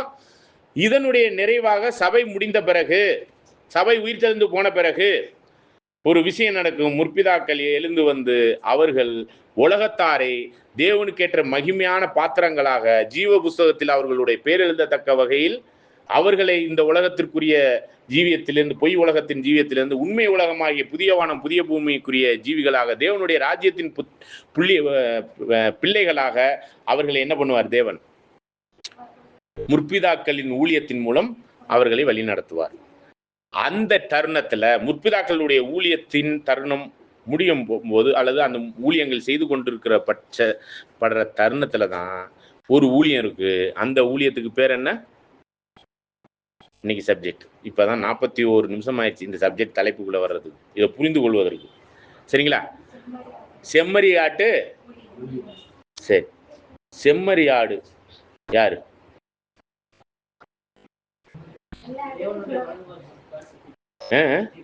சின்ன பேர தேவனுடைய வலது பாரசத்தில் வீட்டு இருக்கிறவங்களா? செம்மறி ஆடு. 3 அறுவடை பாடம் கேட்டிருந்தோம்னா அந்த செம்மறி ஆடு வெள்ளை ஆடை கண்டுபிடிச்சிடலாம். முதல் அறுவடை யூதர்கள் மத்தியில, அதுல அப்போஸ்தலர்கள் தீர்க்கதரிசிகளை தேவன் அன்னைக்கு என்ன பண்ணார்? ராஜ்யத்தின் புத்திரரா அறுவடை பண்ணி எடுத்தார்.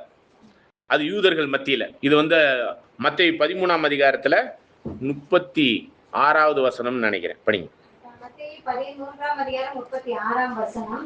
அப்பொழுது இயேசு ஜனங்களை அனுப்பிவிட்டு வீட்டுக்கு போனார்.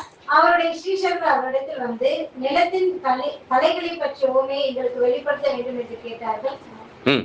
அவர் பிரதித்திரமாக, நல்ல விதையை விதைக்கிறவன் மனுஷகுமாரன், நிலம் உலகம், நல்ல விதை ராஜ்யத்தின் புத்திரர். அப்ப யூதர்கள் மத்தியில் ஆண்டவர் என்ன விதைச்சார்னா சத்தியத்தை. இதே 13ஆம் அதிகாரத்தில் உள்ள நல்ல நிலம், பாறை உள்ள நிலம், முள்ளுள்ள இடம், அப்புறம் பாதை, அப்படியாக இருக்கப்படுறதுல 30, 60, 100 விளைச்சல் கொடுக்கக்கூடியது யூதர்கள் மத்தியில ஆண்டவர் அறுவடை பண்ணும் போது அந்த அறுவடையின் தானியமா எதை எடுத்தார்னா ராஜ்யத்தின் புத்திரர். இதுதான் 2வது அறுவடையில அப்போஸ்தலர்களின் தீர்க்கதரிசிகளையுமே அந்த அறுவடையின் தானியமா எடுத்து அதையே விதைச்சார். அதான் இந்த வசனத்துல படிக்கிறோம்.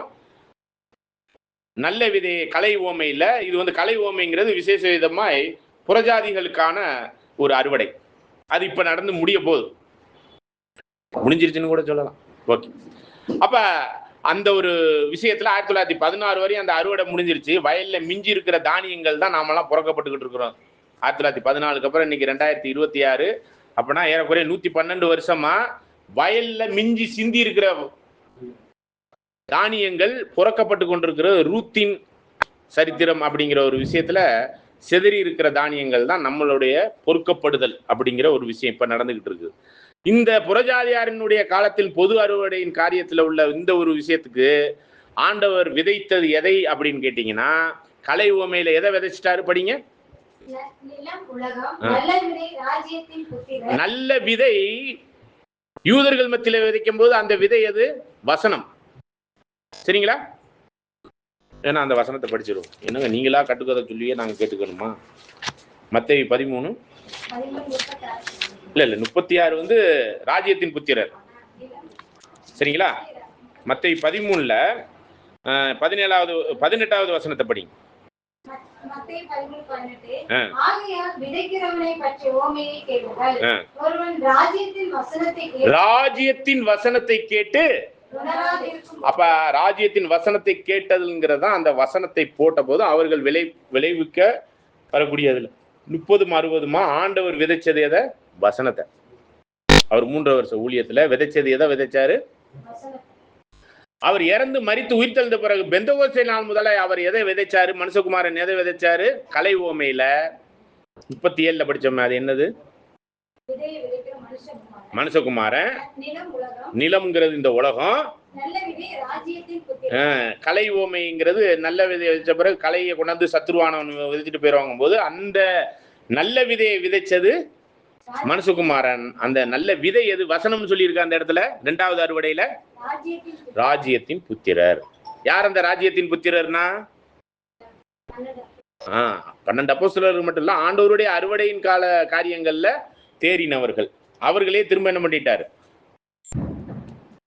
அது கோதுமை மணி விழுந்து மடிந்தால் ஒழிய பலன் தராது. ஆண்டவருடைய மரணம் உண்டான பிறகுதான் அப்போஸ்தலர்கள் விளைய ஆரம்பிச்சாங்க. அப்போஸ்தலர்களே விதைச்சிட்டாரு. இப்ப யார் விளைய ஆரம்பிச்சிருக்கிறப்ப? நம்ம இந்த மிச்சம் இருக்கிற நம்ம. இப்ப நம்ம எல்லாம் விளைஞ்சு முடிச்சிட்டோம்னா, நல்லா கவனிங்க, இந்த 1,44,000 பேருக்குரிய சபை வாய்ப்புக்குரியவர்கள் விளைஞ்சு முடிச்சிட்டா ஒரு விஷயம் நடக்கும். அதுதான் 3ஆம் அறுவடை. அந்த 3ஆம் அறுவடையில யார் நேரடியா மாமிசத்துல வேலை பார்க்க போறா? அந்த ஜனங்களை, தேவனுடைய ராஜ்யத்துக்கு உலக ஜனங்களை கொண்டாட போறது யாரு? 3வது அறுவடையில முற்பிதாக்கள். அவங்க அந்த வேலையை செய்வாங்க மாமிசத்திலிருந்து. நம்ம மேற்பார்வைக்குரிய கிறிஸ்துவோடு கூட அந்த ராஜ்யத்தின் ஆலயமா இருப்போம். பிதா கிறிஸ்து சபைங்கிற ஆலயமா இருப்போம். அங்கே இரவு இருக்காது. சத்திய வெளிச்சம் முழுவதும் சமுத்திரம் தண்ணீரினால் நிலைந்திருப்பது போல கர்த்தரை அறிகிற அறிவும் காரியங்கள் எல்லாம் அந்த தெய்வீக ராஜ்யத்துல இருக்கு. அதுக்குள்ள தீட்டுப்பட்டவர்களாகிய பாவிகள் உள்ள வர முடியாது. சிந்தனையிலே பாவம் செய்யறவங்க உள்ளரிக்க வர முடியாது. அப்படி வர்றவங்க யாருன்னு பாத்தீங்கன்னா, அந்த தேவனுடைய பூமிக்குரிய ராஜ்யத்துல உள்ளரிக்க வர்றவங்க யாருன்னு பாத்தீங்கன்னா, ரட்சிக்கப்பட்டவர்களாகிய உலக ஜனங்கள். இந்த உலக ஜனங்கள் ரட்சிக்கப்பட்டவர்களா வந்தாங்கன்னா அந்த ரட்சிக்கப்படுகிற ஜனத்துக்கு பேரு செம்மறி ஆடு. அப்படிப்பட்ட செம்மறி ஆடுகளை கொஞ்சம் கொஞ்சமா வழி நடத்தி அந்த மகிமையெல்லாம் கொண்டாந்து உள்ளரிக்க சேர்க்கிறவர்களுடைய ஊழியம் அங்கே ஒருத்தருக்கு இருக்கும். ஒருத்தர் ஒரு சில பேருக்கு மாமிசத்துல. அது யாரு? முற்பிதாக்கள், ராஜாக்கள். இப்படிப்பட்ட ஒரு ராஜாக்கள் அந்த மகிமையை கொண்டாடுற அந்த கேட்டுக்கிட்ட இருந்துகிட்டு அந்த வேலையை செஞ்சுக்கிட்டு இருப்பாங்க. உதாரணமா ஒரு என்னது, ஒரு பெரிய சுற்றுச்சுவர் உள்ள ஒரு மாநகர்னு வச்சுக்கோங்க, தஞ்சாவூர்னு வச்சுக்கோங்களேன். அது சுத்தி சுவர்லாம் இருக்குன்னு வச்சுக்கோங்க. அப்ப அந்த கேட்டுக்கிட்ட வரும்பொழுது சரியான ஆளு ரைட்டான ஆளுன்னு பிரிச்சு எடுத்து அவங்களை உள்ளரிக்க கொண்டாந்து சேர்க்கக்கூடிய அந்த வேலையை செய்கிறவர்கள் யாருன்னா முற்பிதாக்கள். ஆனா கேட்டுக்கு வெளியில இருக்கிறவங்க யாருன்னு பாத்தீங்கன்னா செம்மறியாடு, இன்னொன்னு வெள்ளாடு. ஆனா செம்மறியாடு மட்டும்தான் உள்ள போகும். அதை தகுதியா பார்க்கக்கூடிய அந்த பவர் யாருக்கு கொடுக்கப்பட்டிருக்கும்? முற்பிதாக்களுக்கு கொடுக்கப்பட்டிருக்கும். எப்படி கொடுக்கப்பட்டிருக்கும்? சிந்தனையிலே நீங்க தப்பு பண்ணாலே, யோசனை பண்ணாலே அதை கண்டுபிடிச்சிருவாங்க. நான் சொல்றது தேவன் இல்ல, நான் சொல்றது கிறிஸ்துவ அல்ல, நான் சொல்றது சபை அல்ல. அவங்களுக்கெல்லாம் அந்த பவர் மகிமையில இருக்கும். பூமியில மனுஷனா பரிபூர்ண நிலைமையில நம்ம என்ன, அதாவது உலக ஜனங்கள் என்ன சிந்தனையில தவறு நினைச்சாலும், நல்லது நினைச்சாலும், கெட்டது நினைச்சாலும் அங்க என்ன ஆயிருங்க, அப்படியே தெரிஞ்சிடும். அதனால அந்த உள்ளரிக்க போகும்போது அங்கே செக் பண்ணி தான் அனுப்ப முடியும். அப்ப யார் வெள்ளையாடு செம்மறியாடுங்கிறத கரெக்டா கண்டுபிடிச்சிருவாங்க. இதை யார் கரெக்டா கண்டுபிடிக்கிறதுக்கு வேலையை செய்யறது அப்படின்னாக்க அந்த முற்பிதாக்கள் சார்பாக அதை செய்வாங்க. அது பிரிக்கிற வேலையெல்லாம் பிரிக்கக்கூடிய காரியம்லாம் நடக்கும். அது யாருடைய தலைமையில நடக்கும்னா மத்தேயு 25:31 படிங்க. 25ஆம் அதிகாரம் 31.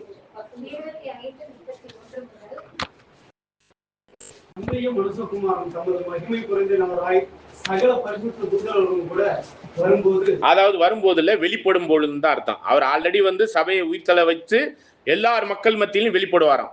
சரிங்களா? அப்ப யாரோட வர்றாரு? இங்க சகலனா பரிசுத்த, முதலாம் உயிர்த்தெழுதலில் பங்குள்ளவன் பாக்கியவானும் பரிசுத்தவானுமா இருக்கிறான். அவர்கள் இரண்டாம் மரணத்தின் மேல் அதிகாரம் இல்லை, அவர்கள் உயிர்த்து கிறிஸ்துவோடு கூட 1000 வருடம் அரசாட்சி செய்யக்கூடியவர்கள்ங்கிறது வெளிப்படுத்தல் 26 பார்க்கக்கூடிய அந்த பரிசுத்தவான்கள் சிலரா பலரா எல்லாருமா? அப்ப ஒரு 1,44,000 பேர்னா 1,43,000 பேர் ரெடி ஆயிட்டாங்கன்னு வச்சுக்கோங்க. அந்த 1000 பேர் ரெடி ஆகல, அப்பனா அது சகல பரிசுத்த தூதர்களும் வருமா அந்த வசனம்? 4000 பேரும் கிறிஸ்துவும் சேர்ந்த எல்லாரோடும் சேர்ந்து உலக ஜனங்களுக்கு தன்னுடைய ராஜ்யத்தை பிரகடனப்படுத்துவார். பாருங்க, என்னுடைய பரிசுத்த தூதர்களோட கூட நான் ராஜ்யத்தை ஸ்டார்ட் பண்ணிட்டேன், வெளியரங்கமான ராஜ்யம். அதுக்கு முன்னாடி ராஜ்யம் ஸ்டார்ட் ஆயிருக்கும், மறைமுகமா இருக்கும். அந்த நாள், அந்த நேரம், அந்த ஆண்டவருடைய வருகை திருடனை போல வரும்னா அந்த 1000 வருட அரசாட்சியின் அந்த ராஜ்யம் வந்திருக்கும். நிறைய பேருக்கு தெரியாது. ஆனா ஒரு குறிப்பிட்ட நாள் கழிச்சு, அந்த 1000 வருட அரசாட்சியிலே குறிப்பிட்ட நாள் கழிச்சு, ஏறக்குறைய ஒரு 200 சொச்சம் வருஷங்கள் அப்படின்னு கூட வச்சுக்கோங்க. அது எப்படிலாம் எனக்கு தெரியாது. அது வெளியரங்கமா தேவனுடைய ராஜ்யத்தை கிறிஸ்து அவருடைய பரிசுத்த 1,44,000 பேரு கூட உலகத்திற்குரிய ஒரு விஷயத்துல ராஜாவாக மகிமையிலே எல்லாரும் அறியும்படி வெளிப்படுவார். அப்படி வெளிப்படும் பொழுது படிங்க.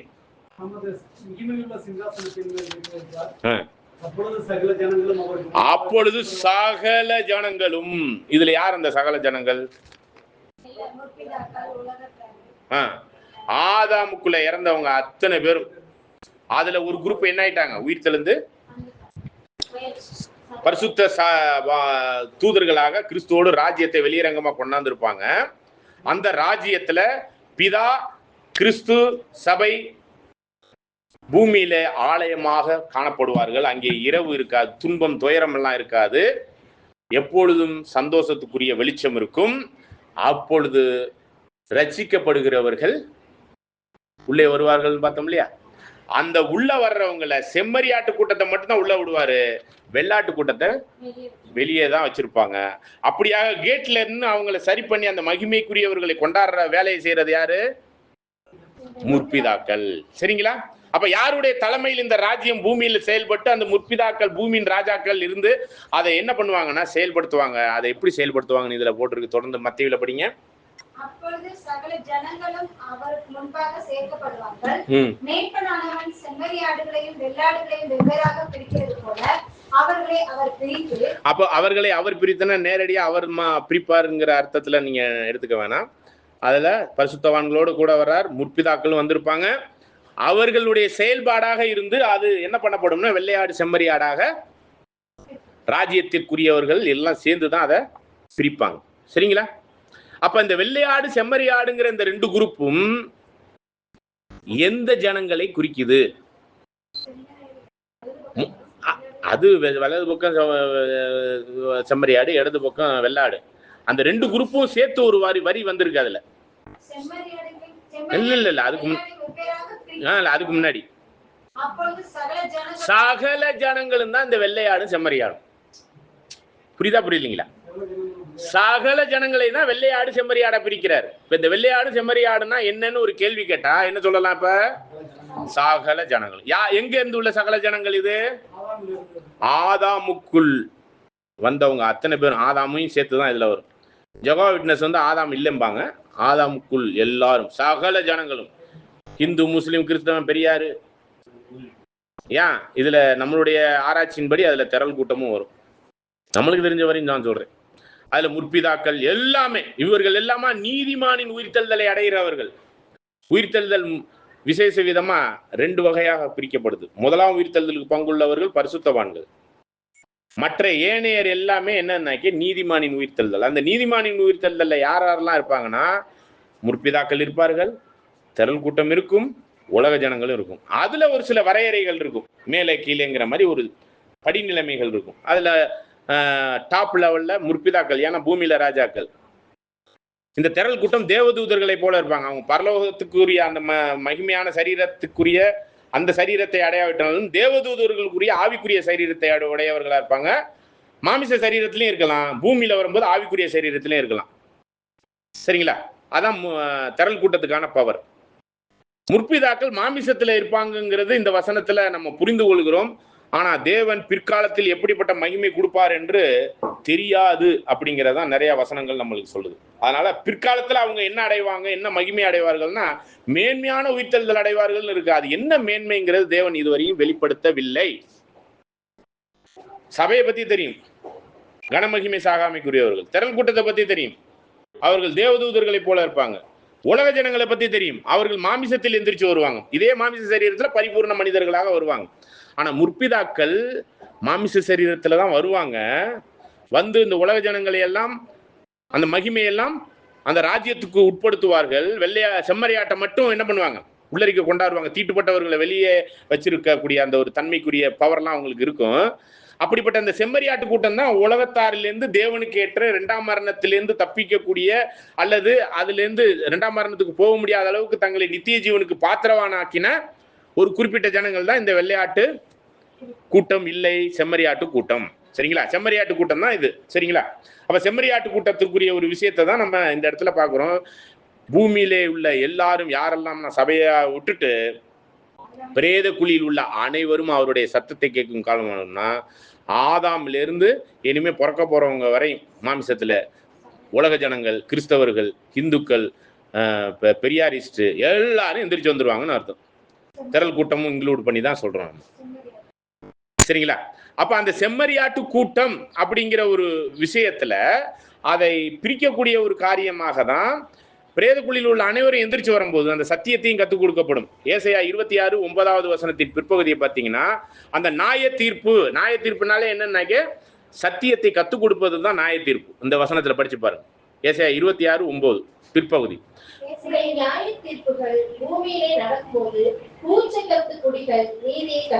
அப்ப பூமியில உள்ள எல்லா ஜனங்களும் அப்பதான் இந்த பைபிள் சத்தியத்தை கத்துக்குவாங்க. இப்ப யாருக்கு மட்டும்தான் கத்துக் கொடுக்கிறார் தேவன்?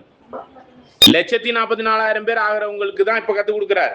அப்ப சமுத்திரம் ஜலத்தினால் நினைந்திருக்கிறது போல கர்த்தரை அறிகிற அறிவினால் சமுத்திரம்னாலே உலக ஜனங்கள் அத்தனை பேரும் சத்தியத்தை கத்துக்குவாங்க. அதை கத்துக் கொடுக்கக்கூடிய காலம் தான் நியாய தீர்ப்பின் நாள். நியாய தீர்ப்புனா வெள்ளாடு செம்மறியாடுன்னு பிரிக்கிறது மட்டும் இல்ல, பிரிக்கிறதுக்கு முன்னாடி அவைகளுக்கு இந்த உலக ஜனங்கள் அத்தனை பேருக்குமே என்னத்தை கத்துக் கொடுக்கணும்? என்னத்தை கத்துக் கொடுக்கணும்? வசனத்துல சொல்லுங்க. சகல பூச்சக்கரத்து குடிகள் நீதியை கற்றுக்கொள்வார்கள். அப்படி கத்துக் கொடுத்த பிறகும் இந்த உலக ஜனங்கள் ஒரு சில பேர் அதை கவனிக்காம தவறான கொள்கையில வாழ்ந்துகிட்டு இருப்பாங்க. அதை ஏற்றுக்கொள்ளாமல் அவர்கள் சாவறதுக்கு முன்னாடி அல்லது அந்த மாமிச கிரியையில உள்ள அந்த சிந்தனையிலே வாழ்வாங்களாம். அவங்க எப்படி இருப்பாங்கிறது அடுத்த வசனம் 10வது வசனத்தை படிங்க. 10வது வசனம், அதாவது ஆதாமுக்குள் செத்தவங்க எல்லாம் உயிரடைஞ்சு வந்த பிறகு அவங்களுக்கு தயவு காட்டியப்பா, நீ உனக்கு இன்னொரு வாய்ப்பு கொடுத்திருக்கிறேன், உனக்கு உயிர் கொடுத்திருக்கிறேன், நீ தயவு செய்து கிறிஸ்துக்குள்ளான உயிரை பெற்றிருக்கிற, நீ என்ன பண்ணு, மனம் திரும்பி வான்னு சொல்லி கேட்டாலும் துன்மார்க்கனுக்கு தயவு காட்டினாலும் அந்த நீதியை கத்துக்க மாட்டான். அதுதான் எந்த ஆட்டு கூட்டம்? வெள்ளாட்டு கூட்டம். அப்ப நீதியை கத்துக்கிறவங்க எந்த ஆட்டு கூட்டம்? இத பிரிச்சு பாருங்க. இப்படிதான் பிரிக்கப்பட போகுது. புரியுதுங்களா? வெள்ளாடும் செம்மறியாடும் எப்படி பிரிக்கப்பட போகுதுன்னு ஒரு கேள்வி கேட்டோம்னா, நீதியை எல்லா இடத்துலயும் இன்னைக்கு டிவில எல்லாம் என்னென்னமோ வருது இல்ல, அதெல்லாம் ஸ்டாப், சுத்தமா ஸ்டாப் ஆயிரும். தேவையில்லாததெல்லாம் ஸ்டாப் ஆயிரும். சரிங்களா? ஒரு சில பேர் சொல்லுவாங்க, இந்த அரசியல் எல்லாம் ஏன் பாக்குறீங்க, நம்ம உலக நடப்பெல்லாம் ஏன் பாக்குறீங்க அப்படின்னு. 4th வால்யூம் ஃபுல்லாவே அரசியல்ல உலகத்துல நடக்கிற நிகழ்வுகளை தான் சொல்லி கம்பேர் பண்றாரு. அதை பார்க்க வேணாங்கிறது அர்த்தம் இல்ல, தேவையில்லாததான் நம்ம பார்க்க கூடாது. உலக நடப்புகள், சமுதாயத்துல நடக்கக்கூடிய அறிவுகள்லாம் நம்மளுக்கு இருந்தாலும் இந்த உலகத்துல நம்ம எப்படி வாழணும்னு தெரியும். அதனால கண்ட கடிதங்கள் நம்ம தான் பார்க்க கூடாது. அதுதான் விஷயம். புரியுதுங்களா? அப்ப 4th வால்யூம் ஃபுல்லாவே என்ன இருக்குன்னு பாத்தீங்கன்னா, ஃபுல்லா என்ன இருக்குது? உட்காந்து படிச்சா தானே இந்த பூமியில நடக்கக்கூடிய பொருளாதாரம், எந்தெந்த நாட்டுல எது எது நடக்குது, இது இப்படி நடந்துச்சு, என்ன சண்டை நடந்துச்சு, எப்படி நடந்துச்சு. அந்த காலத்துல ஒரு ட்ரெயின் 40 கிலோமீட்டர் வேகத்துல போறது கண்டுபிடிச்சாங்களாம். நான் சொல்றது 130 வருஷத்துக்கு முன்னாடி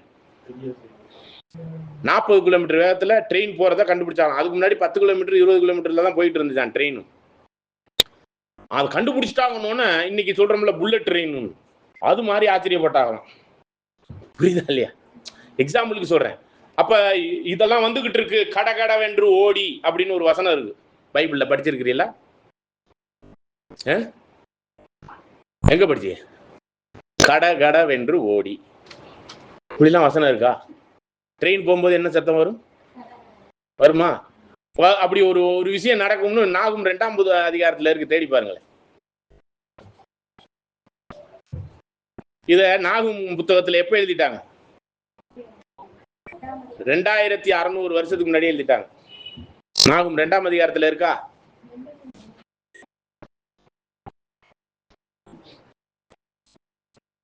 இல்லையா?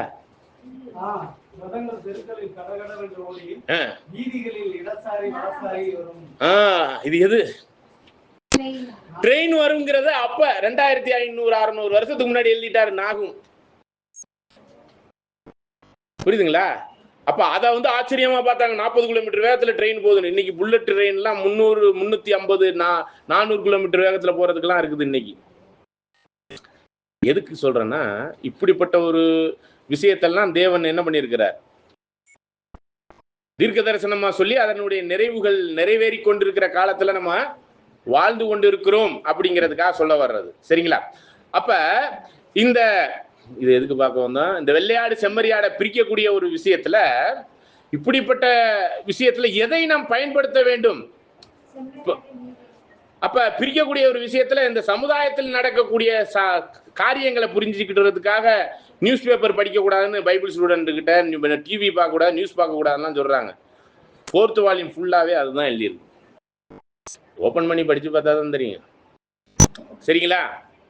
அதுல நம்மளுக்கு தேவன் இந்த சமுதாயத்துக்குள்ளதானே வாழ்றோம். சமுதாயத்துல எப்படி வாழணும்னு இருக்குல்ல நீதியின்படி. அப்ப அநியாயம் என்னன்னு தெரிஞ்சாதானே இந்த சமுதாயத்துல உலகத்துல வாழ்வதற்கான அறிவு கிடைக்கும். அதனால இதை நியாயப்படுத்துறதா நினைச்சுக்கிட்டு இன்னையிலேருந்து நாங்க போய் டிவி பாக்குறோம்னு பாத்துக்கிட்டு இருக்காதீங்க. சரிங்களா?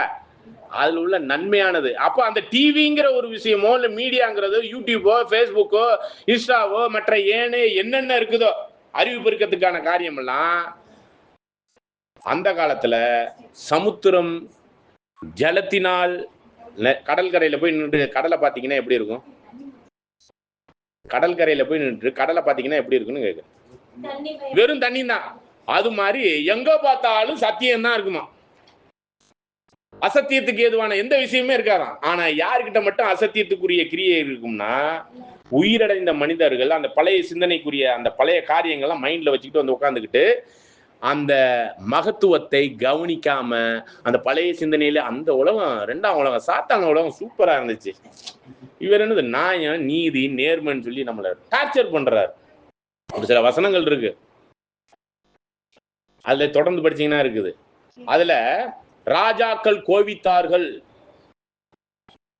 தேசங்கள் கோவித்தது. இது சங்கீதம் 2ல இருக்கு. அதுக்கப்புறம் வெளிப்படுத்தின விசேஷம் 11ல 15லேருந்து 16, 17, 18 வசனத்துல தேசங்கள், அவர் ராஜ்யத்தை ஸ்டார்ட் பண்ணா உலக ஜனங்கள்ல உள்ள தேசத்தார்களும் ராஜாக்களும் என்ன பண்ணிக்கிறாங்களாம்? ஜாதிகள்னா தேசங்கள். 2ஆம் சங்கீதத்துல ராஜாக்கள் கோவித்தார்கள். அப்படின்னா என்னதுன்னா, நீதி நிலைநாட்டப்படும் போது அநீதிக்குரியவர்கள்லாம் கோச்சுக்குவாங்க. இவங்க ஏன்டா இந்த ராஜ்யத்தை ஆரம்பிச்சாங்க, இந்த நீதியான ராஜ்யம் ஏன்டா வந்துச்சு அப்படின்னு கோச்சுக்குவாங்களாம். அப்படி கோச்சுக்கிட்டதின் விளைவு தான் 1914 ராஜாக்களை வெட்டுவார்னு சொல்லி இன்னைக்கு வெட்டி முடிச்சிட்டாரு. இன்னைக்கு பூமியில ஒரு ராஜா கூட இல்லைங்க. இதோடைய மகத்துவத்தை எல்லாம் பின்னாடி புரிஞ்சுக்கலாம். அப்ப அதுதான் என்ன விஷயம் அப்படின்னு பாத்தீங்கன்னா, அக்கிரமத்திற்கு நிக்கிறவர்களை தேவன் என்ன பண்ணிடுவார்? இந்த பூமியில் இல்லாதபடி நீதி வாசமா இருக்கிற தேசமா முழுவதும் மாற்றி கொண்டிருப்பார். அப்பொழுது இந்த ஜனங்கள் வெள்ளையாட்டு கூட்டமாகவும் செம்மறியாட்டு கூட்டமாகவும் வர்றவர்கள், வெள்ளையாட்டு கூட்டமா இருக்கிறவர்கள் என்ன பண்ணுவாங்கன்னு சொல்லப்பட்டிருக்கு. படிங்க ஏசாயா 26:10.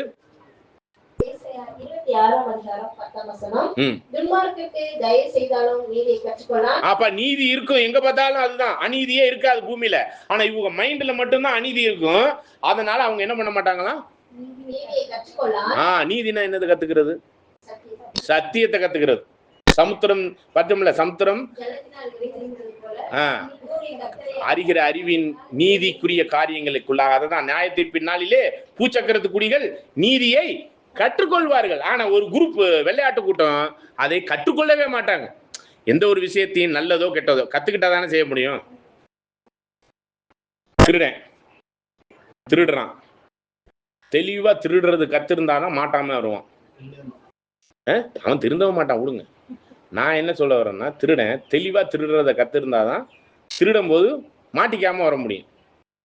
அப்ப இங்க திருடக்கூடாது அப்படிங்கிற ஒரு விஷயத்தை கத்துக் கொடுக்கும் பொழுது, அதை கத்துக்கிட்டா தானே திருடக்கூடாதுங்கிற ஒரு மனப்பான்மையை ஒரு உள்ளத்தின் நிறைவே தானே செயல்படும். வாய் பேசும் செயல்படும்.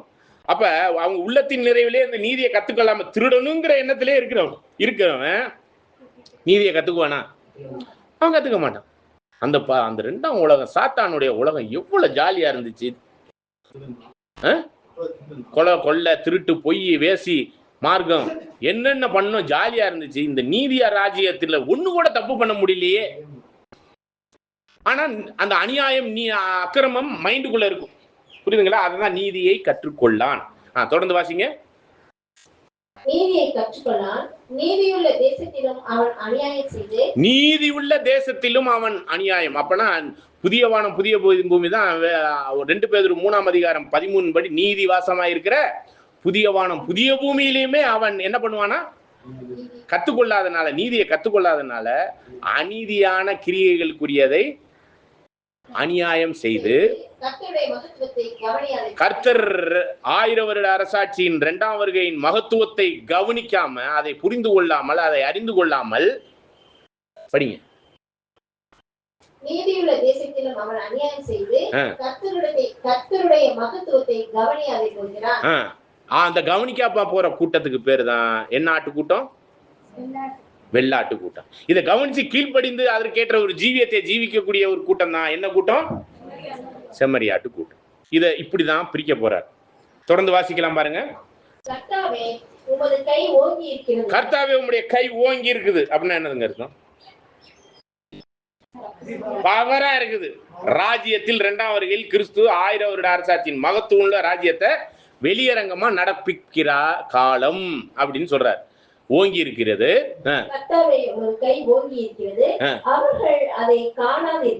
அது அந்த மகத்துவம் உள்ள ராஜ்யத்தை காணாத அளவுக்கு குருடாட்டத்துல இருக்கிறாங்க. அப்ப எந்த அளவுக்கு எங்க பார்த்தாலும் வெளிச்சம் சொன்னா, அந்த நகரம் ஃபுல்லா வெளிச்சம் சொன்னா, வெளியில இருளும் தீட்டுப்பட்டவர்கள் இருக்கிற அந்த இடத்துல என்னது அந்த உள்ளரிக்க நடக்கிற விஷயம் தெரியாத வெள்ளாட்டு கூட்டங்கள் என்னவா இருக்குது? அந்த ராஜ்யத்தின் மகத்துவத்தை காணாமலே வெளியிலே தீட்டுப்பட்டவர்களாய், பாவத்துக்குரியவர்களாய், பாவத்தின் சிந்தனையில, பாவத்துக்குரிய செயல்பாட்டிலே அந்த நகரத்துக்கு வெளியிலே தீட்டுப்பட்டவர்களா வெளியே இருப்பாங்க. தீட்டுப்படாதவர்களும் உள்ள வருவாங்க.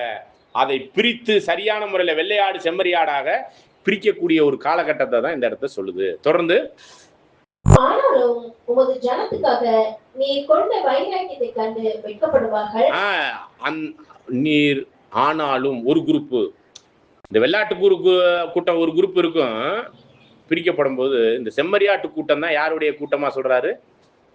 யாருன்னு சொல்றாரு? ஆனாலும் உன்னுடைய ஜனத்தின் இப்படி வர்றாங்களே என்னுடைய ஜனங்கள், உலக ஜனங்கள்லாம் இப்படி கல்லும் மண்ணும் தேவையில்லாதெல்லாம் அக்கிரமும் அதிகாரமும் இப்படி எல்லாம் பண்ணிக்கிட்டு இருந்தாங்களே, அதெல்லாம் விட்டுட்டு என்னை நாடி மகத்துவத்தையும் மகிமையும் கொண்டாடுறாங்களேங்கிற ஒரு பார்த்துட்டு, அவங்களுடைய வைராக்கியத்தை பார்த்துட்டு என்ன பண்ணுவாராம் தேவன்? அவங்க எல்லாம் வெட்கப்படுவாங்களாம். இவங்க எல்லாம் பரிபூரண சரீரத்துக்குள்ள வந்துருவாங்களாம். ஆதாம் 930 வயசு கிழவனா தள்ளாடி செத்துருப்பார். இன்னைக்கு கிழவனா தள்ளாடி நொண்டி நோக்காடா கண்ணு தெரியாம காது கேட்காம நோய் இல்ல வாழ்றவங்க எல்லாம் அன்னைக்கு எந்திரிச்சு வந்து எல்லாரும் அதே நிலைமையில தான் கிழவனை தான் வருவாங்க.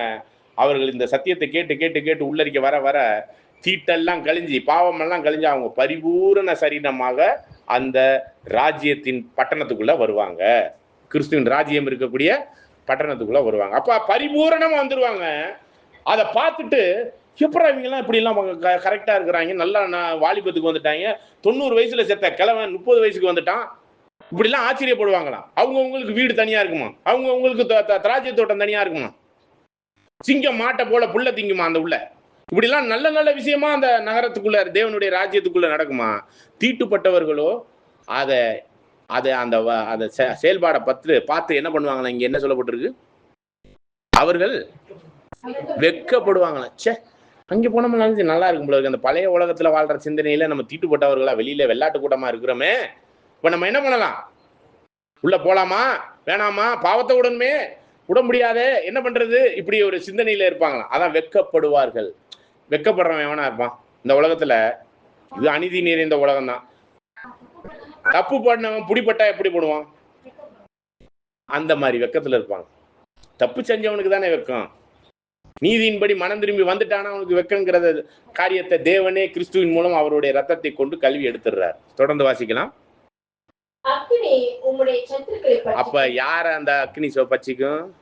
வெள்ளாட்டு கூட்டத்தை பட்சிக்கும். அப்படின்னா அவர்கள் மரித்து விடுவார்கள். திரும்ப ஒரு வாய்ப்பு கொடுத்தும் அதற்கான சூழ்நிலைகளையும் ஏற்படுத்தி நீதியுள்ள தேசத்தையும் உண்டாக்கி அதுக்குள்ள வாங்கப்பான்னு சொன்னா இவங்க வராம இருக்கிறதுனால அந்த பட்டணத்துக்கு வெளியே என்ன நடக்கும்? அக்கினி பட்சிக்கும். அந்த அக்கினி எப்படி பட்சிக்கும்னா, வெளிப்படுத்தல் 20ஆம் அதிகாரம் 8-9 இந்த வசனத்துல படிங்க. பூமியின் 4 திசைகளிலும் உள்ள ஜாதிகளாகிய கோகையும் மாகோயும் மோசம் போக்கும்படிக்கும் அவர்களை யுத்தத்திற்கு கூட்டிக் கொள்ளும்படிக்கும். இது 1000 வருட அரசாட்சியினுடைய நிறைவு பகுதியில கோகு மாகோகு போன்று ஜனங்கள் எல்லாம் சாத்தான் என்ன பண்ணுவானா? கூட்டிக் கொண்டு புறப்படுவான். அவர்களுடைய தொகை கடற்கரை மணல். அவர்களுடைய தொகைனா எண்ணிக்கை அல்ல, இதுல அவர்களுடைய வாழ்க்கை முறைமை கடற்கரை மணல். யார் அந்த கடற்கரை மணல்னாலே யாரு? கடற்கரை மணல் இஸ்ரேல் தேசம், இஸ்ரேலர்கள். அவர்கள் இன்னைக்கு வரையும் என்ன மணல் நிலைமையில இருக்கிறாங்க? கடின இதயம். அந்த கடின இருதயத்துக்கு அடையாளம் தான் கோகு மாகோகு யுத்தத்துல இந்த வெள்ளாட்டு கூட்டம் எப்படி இருக்கும்? இஸ்ரேலை போல இன்னைக்கு இஸ்ரேல் ஜனங்கள்லாம் எப்படி இருக்கிறாங்களோ அதே மாதிரி கடின இருதயமுடையவர்களா இருப்பாங்க. எப்ப? 1000 வருட அரசாட்சி நிறைவு பகுதியில். அந்த கூட்டத்துக்கு பேர் தான் என்ன ஆட்டு கூட்டம்? வெள்ளாட்டு கூட்டம். அவங்களுக்கு முடிவு எப்படின்னு பாருங்க. அவர்கள் பூமியெங்கும் பரவி பரிசுத்தவான்களுடைய பாளையத்தையும் பிரியமான நகரத்தையும் வளைந்து கொண்டார்கள். அப்ப நகரத்துக்குள்ள பரிசுத்தமும் தீட்டுப்பட்டவர்கள் வர முடியாது. வெளியில இந்த வெள்ளாட்டு கூட்டம் சுத்திக்கிட்டு இருப்பாங்க. படிங்க. அப்பொழுது தேவனால் வானத்திலிருந்து அக்கினி இறங்கி அவர்களை பட்சித்து போட்டது. அதுதான் நம்ம ஏசாயா 26ல பார்த்தோம். 11வது வசனமா? அவர் கோபம் இல்ல அது இல்ல. ஏசாயா 26ல 11. கர்த்தாவே உமது கை ஓங்கி இருக்கிறது, அவர்கள் அதை காணாதிருக்கிறார்கள். ஆனாலும் உமது ஜனத்துக்காக நீர் கொண்ட வைராக்கியத்தை கண்டு வெட்கப்படுவார்கள். அக்கினி உம்முடைய சத்துருக்களை. அப்ப அந்த அக்கினி சத்துருக்களை பட்சிக்கிறதுங்கிறது இங்க வெளிப்படுத்தல் 20ல படிக்கும் பொழுது அக்கினி அவர்களை பட்சிக்கும். அந்த வெள்ளாட்டு கூட்டத்தை பட்சிக்கும். அந்த வெள்ளாட்டு கூட்டத்தோட எதுவும் அழிஞ்சு போயிரும் பாருங்க. வெளிப்படுத்தல் 20:20ல அந்த மிச்ச பகுதியை படிங்க. மேலும் அவர்களை மோசம் போக்கின பிசாசானவன் மிருகமும் கள்ள தீர்க்கதரிசியுமா இருக்கிற இடமாகிய அக்கினியும் கந்தகமுமான கடலிலே தள்ளப்பட்டான்.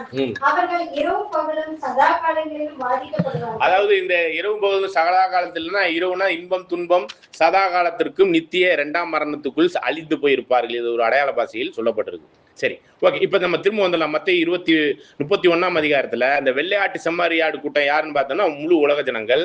அதை வெள்ளையாடு செம்மறியாடை பிரிக்கிறது எங்கன்னா அந்த நகரத்துக்கு வெளியில தீட்டுப்பட்டவர்கள், தீட்டுப்படாதவர்கள், அதாவது ஒப்பு கொடுக்கிறவர்கள், மனம் திரும்பி வருகிறவர்கள். மனம் திரும்பி வர்றவங்க எந்த கூட்டம்? ஆட்டு கூட்டம். வெள்ளையாட்டு கூட்டம் எது? அதுக்கு கவனியாமல் தீட்டுப்பட்டவர்களாய் பாவத்திலே இருக்குன்னு நினைக்கிறவங்க. இப்படி பிரிச்ச பிறகு படிங்க தொடர்ந்து. அப்பொழுது சகல ஜனங்களும் அவருக்கு முன்பாக சேர்க்கப்படுவார்கள். மேய்ப்பனானவன் செம்மறியாடுகளையும் வெள்ளாடுகளையும் வெவ்வேறாக பிரிக்கிறது போல அவர்களை அவர் பிரித்து. அப்ப இந்த இடத்துல பிரிக்கப்படுற ஜனங்கள் யாரை குறிக்கும்? சபையை குறிக்குமா? இல்ல. வெள்ளாடு செம்மறியாடுங்கிறது உலக ஜனங்கள். தொடர்ந்து வாசிங்க. செம்மறியாடுகளை தமது வலது பக்கத்திலும் வெள்ளாடுகளை தமது இடது பக்கத்திலும் நிறுத்துவார். அப்பொழுது ராஜா தமது வலது பக்கத்தில் நிற்பவர்களை பார்த்து, வாருங்கள், என் பிதாவினால் ஆசீர்வதிக்கப்பட்டவர்களே, உலகம் உண்டானது முதல் உங்களுக்காக ஆயத்தம் பண்ணப்பட்டிருக்கிற ராஜ்யத்தை சொந்தத்துக் கொள்ளுங்கள். பாருங்க, அந்த தீட்டுப்படாத நகரத்துக்குரிய என்னது ராஜ்யம், ஆதியில இருந்த ராஜ்யத்திற்குள் வந்து சேர்ந்து உலகமெல்லாம் பரதேசியா இருக்கக்கூடிய அந்த ஆசீர்வதிக்கப்பட்ட ஆசீர்வாதத்துக்குள் வாங்குங்கிறார். தொடர்ந்து வாசிங்க. பசியாயிருந்தேன், எனக்கு போஜனம் கொடுத்தீர்கள். தாகமாயிருந்தேன், என் தாகத்தை தீர்த்தீர்கள். அந்நியனாயிருந்தேன், என்னை சேர்த்துக் கொண்டீர்கள். வஸ்திரம் இல்லாதிருந்தேன், எனக்கு வஸ்திரம் கொடுத்தீர்கள். வியாதியா இருந்தேன், என்னை விசாரிக்க வந்தீர்கள். காவலில் இருந்தேன், என்னை பார்க்க வந்தீர்கள் என்பார்.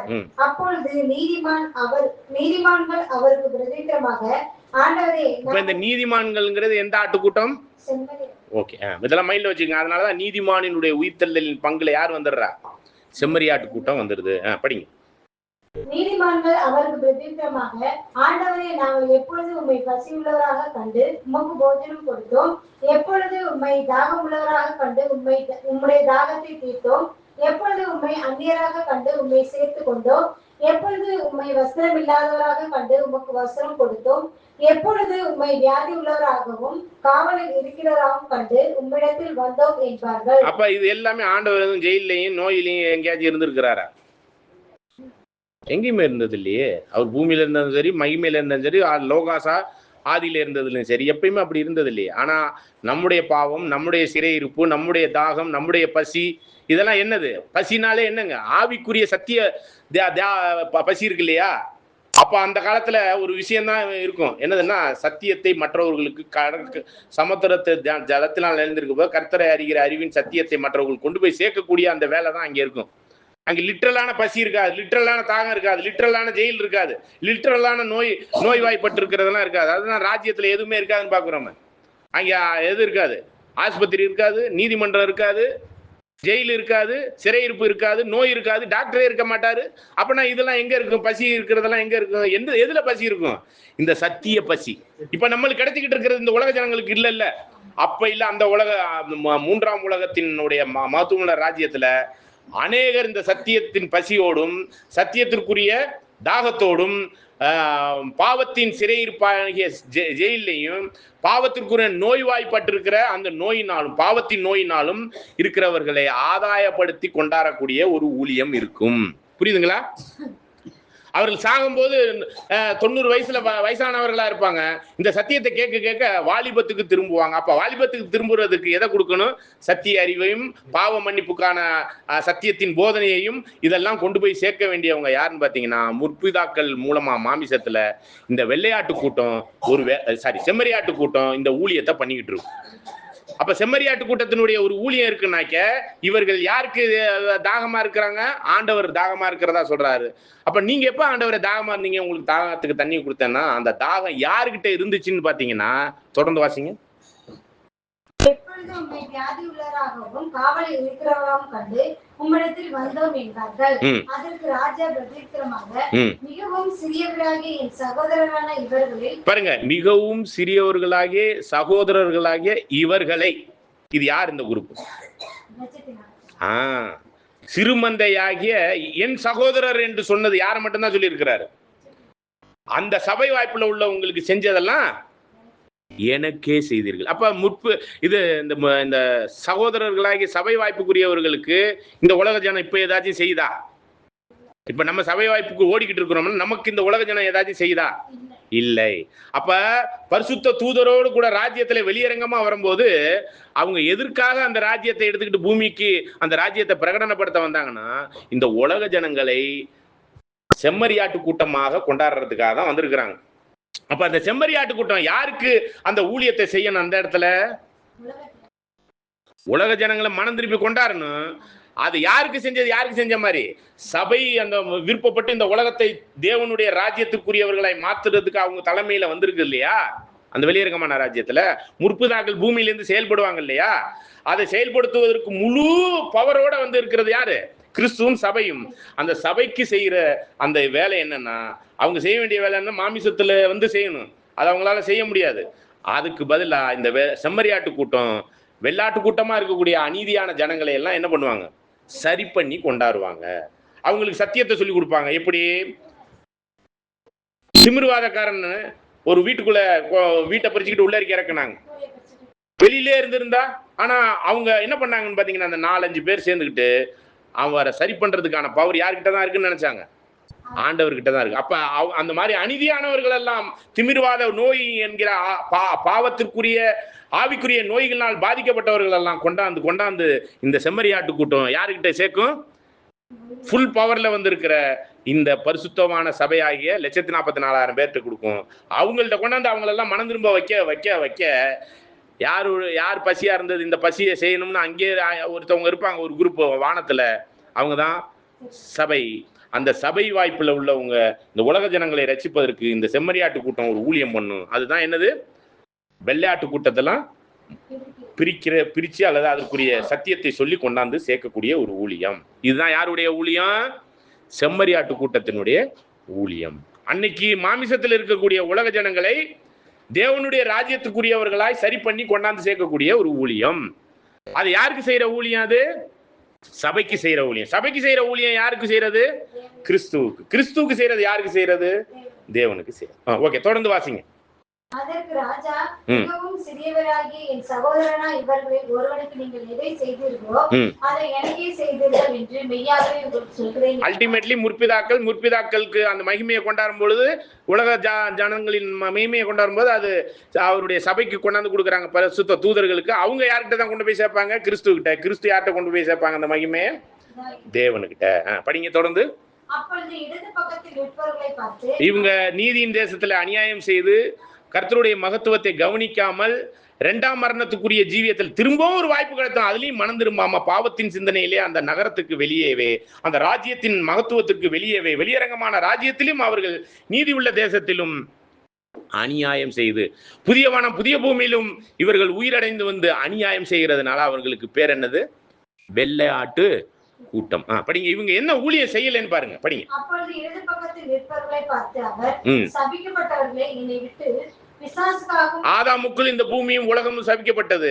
அவங்களுக்கு திரும்பவும் ஜீவனை கொடுத்து மனம் திரும்பி வாங்கப்பான்னு சொன்னா அவர்கள் இரண்டாம் மரணத்துக்கு தான் போவோம், நீதியை கத்துக்கொள்ள மாட்டோம், அநியாயத்துல தான் இருப்போம்னு சொல்லிட்டு சபிக்கப்பட்டவர்களாய். படிங்க. சபிக்கப்பட்டவர்களே, என்னை விட்டு பிசாசுக்காகவும் அவன் தூதர்களுக்காகவும் ஆயத்தம் பண்ணப்பட்டிருக்கிற நித்திய அக்கினியிலே போங்கள். அதுதான் நம்ம வெளிப்படுத்தல் 20:8 9 பார்த்தோம். அவர்கள் நித்திய அக்கினி வந்து அவர்களை அழிக்கும். அங்கே சாத்தானும் அப்புறம் யாரு? மிருகமும் கள்ள தீர்க்கதரிசியிலும் அடைகிற பங்கை இந்த கோகு மாகோகு போன்ற திரளான கடற்கரை மணல் அப்படின்னா என்னது? இருமாப்புள்ள கணனித்திரையின் ஆவியில, இன்னும் சொல்ல போனா அவர்கள் என்னது? கடினமான இருதயம் உடையவர்களாய், இஸ்ரேலினுடைய மைண்ட் உள்ளவர்களாய் அவர்கள் போய் அங்கே இருந்து உலக ஜனங்கள் எல்லாம் அந்த மீட்பின் திட்டத்தில் வராமல் இரண்டாம் மரணத்துக்குள்ளே அக்கினியினாலே அழிக்கப்படுவார்கள். யாரு? இந்த வெள்ளையாட்டு கூட்டம். தொடர்ந்து இங்க வந்துருங்க. மத்தேயுக்கு. பசியாய் இருந்தேன், எனக்கு போஜனை கொடுக்கவில்லை. தாகமாய் பிசாசுக்காகவும் அவர் தூதர்களுக்காக ஆயத்தம் பண்ணப்படுகிற நித்திய அக்கினியிலே போங்கள். பசியாய் இருந்தேன், நீங்கள் எனக்கு போஜனம் கொடுக்கவில்லை. தாகமாய் இருந்தேன், நீங்கள் என் தாகத்தை தீர்க்கவில்லை. அந்நியனாய் இருந்தேன், நீங்கள் என்னை சேர்த்துக் கொள்ளவில்லை. வஸ்திரம் இல்லாதிருந்தேன், நீங்கள் எனக்கு. அப்ப இதெல்லாமே என்னதுன்னா ஆவிக்குரிய ரீதியில பசி, சத்திய தாகம், சத்திய நோய் வாய்ப்பட்டிருக்கிறவங்க எல்லாம் சரி பண்ணி அந்த ரட்சிப்பின் வஸ்திரத்தை உடுத்தி அவர்களுக்கான ரட்சிப்பின் காரியத்துக்குள்ள நீதிமானின் ரட்சிப்பின் சால்வையை உடித்து கொண்டு அவர்கள் வர வேண்டியதில் அவர்கள் வெள்ளையாட்டு கூட்டம் தங்களையும் ஒப்பு கொடுக்கவில்லை, பக்கத்தில் இருந்த மற்ற வெள்ளையாட்டு கூட்டத்தையும் சரி பண்ணவில்லை. அதனால தொடர்ந்து அப்பொழுது அவர்கள் அவருக்கு பிரதியுத்தரமாக, ஆண்டவரே, உம்மை பசி உள்ளவராகவும் தாகம் உள்ளவராகவும் அந்நியராகவும் வஸ்திரம் இல்லாதவராகவும் வியாதிப்பட்டவராகவும் காவல் அடைக்கப்பட்டவராகவும் நாங்கள் எப்பொழுதும் கண்டு உமக்கு உதவி செய்யாது இருந்தோம் என்பார்கள். அப்பொழுது அவர் அவர்களுக்கு பிரதியுத்தரமாக, மிகவும் சிறியவர்களாகிய இவர்களில் ஒருவனுக்கு நீங்கள் எதை செய்தீர்கள்? இந்த இடத்துல மிகவும் சிறியவர்களாக இவருங்கிறது சகோதரர்கள்ங்கிற வார்த்தை வரல. சகோதரர்கள் வந்ததுனாலதான் அது யாருன்னு சொன்னோம். இந்த இடத்துல மிகவும் சிறியவர்களாக இவர்கள் இந்த செம்மறியாட்டு கூட்டம் உங்கள்கிட்ட எதிர்பார்த்து உங்களை ரட்சிப்பதற்கு, தாகத்தை தீர்ப்பதற்கான வழிகள் எல்லாம் செய்வதற்கு உங்கள்கிட்ட வந்தாங்க. நீங்களோ உங்களை ரட்சிக்காத வழிக்கு கடின இருதயம் உள்ளவர்களா இருந்து விட்டீங்க. அதனால அது எனக்கே செய்யல அப்படின்னு சொல்லிட்டு ஆண்டவர் என்ன சொல்றாரு பாருங்க. இவர்களில் ஒருவனுக்கு நீங்கள் எதை செய்யாதிருக்கிறீர்களோ அதை எனக்கே செய்யாதிருந்தீர்கள் என்று மெய்யாகவே உங்களுக்கு சொல்கிறேன். அவதான் நீதியின் தேசத்திலும் அநியாயம் செய்து கர்த்தருடைய மகத்துவத்தை கவனியாமல் அவர்கள் தீட்டுப்பட்டவர்களாய் வெளியே பழைய சிந்தனைக்குரிய பழைய பாவத்திலே இருந்து அவர்கள் உள்ளே வர முடியாத அளவுக்கு இருதய கடினம் கொண்டவர்களாய், இஸ்ரேலின் இருதய கடினத்தினால் அவர்கள் பின்வாங்கி போய் அக்கினியினால் அழிக்கப்படுகிற இரண்டாம் மரணத்துக்கு ஏதுவானவர்களாக அந்த செம்மறியாட்டு கூட்டம் இருக்கிறார்கள். கடைசி வசனம் வரை முடிச்சிருங்க. நித்திய ஆக்கினியை அடையவும் நீதிமான்களோ நித்திய ஜீவன் அடையவும் நீதிமான்களுக்குரிய உயிர்த்தெழுதல்ல வெள்ளையாட்டு கூட்டத்தை விட்டுட்டு செம்மறியாட்டு கூட்டம் என்ன அடைஞ்சிரும்? நீதிமானுடைய உயிர்த்தெழுதலுக்குரிய பங்கை அடையவும் நித்திய ஜீவன் அடையவும் போவார்கள் என்றார். இத குறித்து ஒரு ஓமையில பார்த்திருப்போம், அதை பின்னாடி பார்க்கலாம். லூக்கா 14ஆம் அதிகாரத்துல 11வது வசனத்திலிருந்து 14 வரையும் படிங்க. இப்படிப்பட்ட ஒரு வாய்ப்புக்குரிய நீதிமானின் உயிர்த்தெழுதலுக்குரிய பங்கை ஒருவேளை இந்த செம்மறியாட்டு கூட்டம் இவ்வாறாக அடைவதற்கு வாய்ப்பு இருக்குது. 12ல இருந்து படிங்க. லூக்கா 14ஆம் அதிகாரம் 14 14ஆம் அதிகாரம் 14ஆம் வசனம். 12 அன்றியும் அவர் தம்மை விருந்துக்கு அழைத்தவனை நோக்கி, நீ பகல் விருந்தாவது ரா விருந்தாவது பண்ணும்போது உன் சிநேகிதரை ஆகிலும் உன் சகோதரரை ஆகிலும் உன் பந்து ஜனங்களை ஆகிலும் ஐஸ்வர்யமுள்ள அழகத்தாரை ஆகிலும் அழைக்க வேண்டாம். அழைத்தால் அவர்களும் உன்னை அழைப்பார்கள். அப்பொழுது உனக்கு பதிலுக்கு பதில் செய்ததாகும். நீ விருந்து பண்ணும்போது ஏழைகளையும் ஊராரையும் சப்பானிகளையும் குருடரையும் அழைப்பாயாக. அப்ப திருப்பி கொடுக்காதவங்களுக்கு எல்லாம் அதை கூப்பிட்டு விருந்து கொடுங்கன்னா, இந்த விருந்து வந்து சோறு குழம்பு சிக்கன் இல்ல, இது என்னதுங்க? ஆவிக்குரிய விருந்தை பத்தி, சத்திய விருந்தை பத்தி சொல்றார்.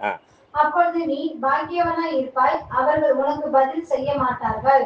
நீ நீதிமான்களின் உயிர்த்தெழுதல் உனக்கு பதில் செய்யப்படும். அப்ப நீதிமானினுடைய உயிர்த்தெழுதல்ல அன்னைக்கு பாவ சூழ்நிலையில, சாவ சூழ்நிலையில கண்ணீரோடு வெளியரங்கமான ராஜ்யத்துல இருக்கிற அந்த ஜனங்களை எல்லா பசி தாகத்தையும் நீக்கி செயல்படுகிறவர்களா இருக்க அவங்களுக்கு என்ன ஒரு உயிர்த்தெழுதல் கிடைக்கும்னு சொல்லப்பட்டிருக்கு? நீதிமானுடைய உயிர்த்தெழுதலுடைய பங்குல செம்மறியாட்டு கூட்டத்துக்கான உயிர்த்தெழுதலை சொல்றாரு. ஆனா நம்மளுடைய உயிர்த்தெழுதல் எது? பரிசுத்தவான்களுடைய உயிர்த்தெழுதல். அந்த ஊழியத்தை பத்தி இன்னும் பார்க்கவே இல்லை நம்ம தெளிவா. இப்ப இதுவரையும் பார்த்துக்கிட்டு இருக்கிறதெல்லாம் அதை சுத்தி இருக்கிறத பார்க்கிறோம். அதற்குரிய மகத்துவம் உள்ள பரிசுத்தவானுடைய ஊழியம் எப்படிப்பட்டதா இருக்கும்னு கொஞ்சம் யோசிச்சு பாருங்க. அதை பத்தி வருங்காலங்கள்ல நம்ம தெளிவா சிந்திக்கலாம். தேவன் தாமே கிருபையோடு நம்மளை ஆசீர்வதித்து வழி நடத்தி இப்படிப்பட்ட ஊழியங்கள் எல்லாம் வச்சிருக்கிறார். பாஸ்ட்ல, பிரசன்ட்ல, ஃபியூச்சர்ல. இதுல நம்மளுடைய ஊழியம் ஆரம்பிச்சிட்டோமா, ஆரம்பிக்க போறோமா, இன்னும் ஆரம்பிக்காம உட்கார்ந்துகிட்டு இருக்கிறோமாங்கிறத தேவனுடைய கிருபை இருந்தால் அந்த ஒரு பாடங்களை கேட்பதற்கு தேவன் பரத்திலிருந்து வருகிற ஞானத்தினால் நம்மளை நிரப்பி வழி நடத்துவாராக. ஆமென்.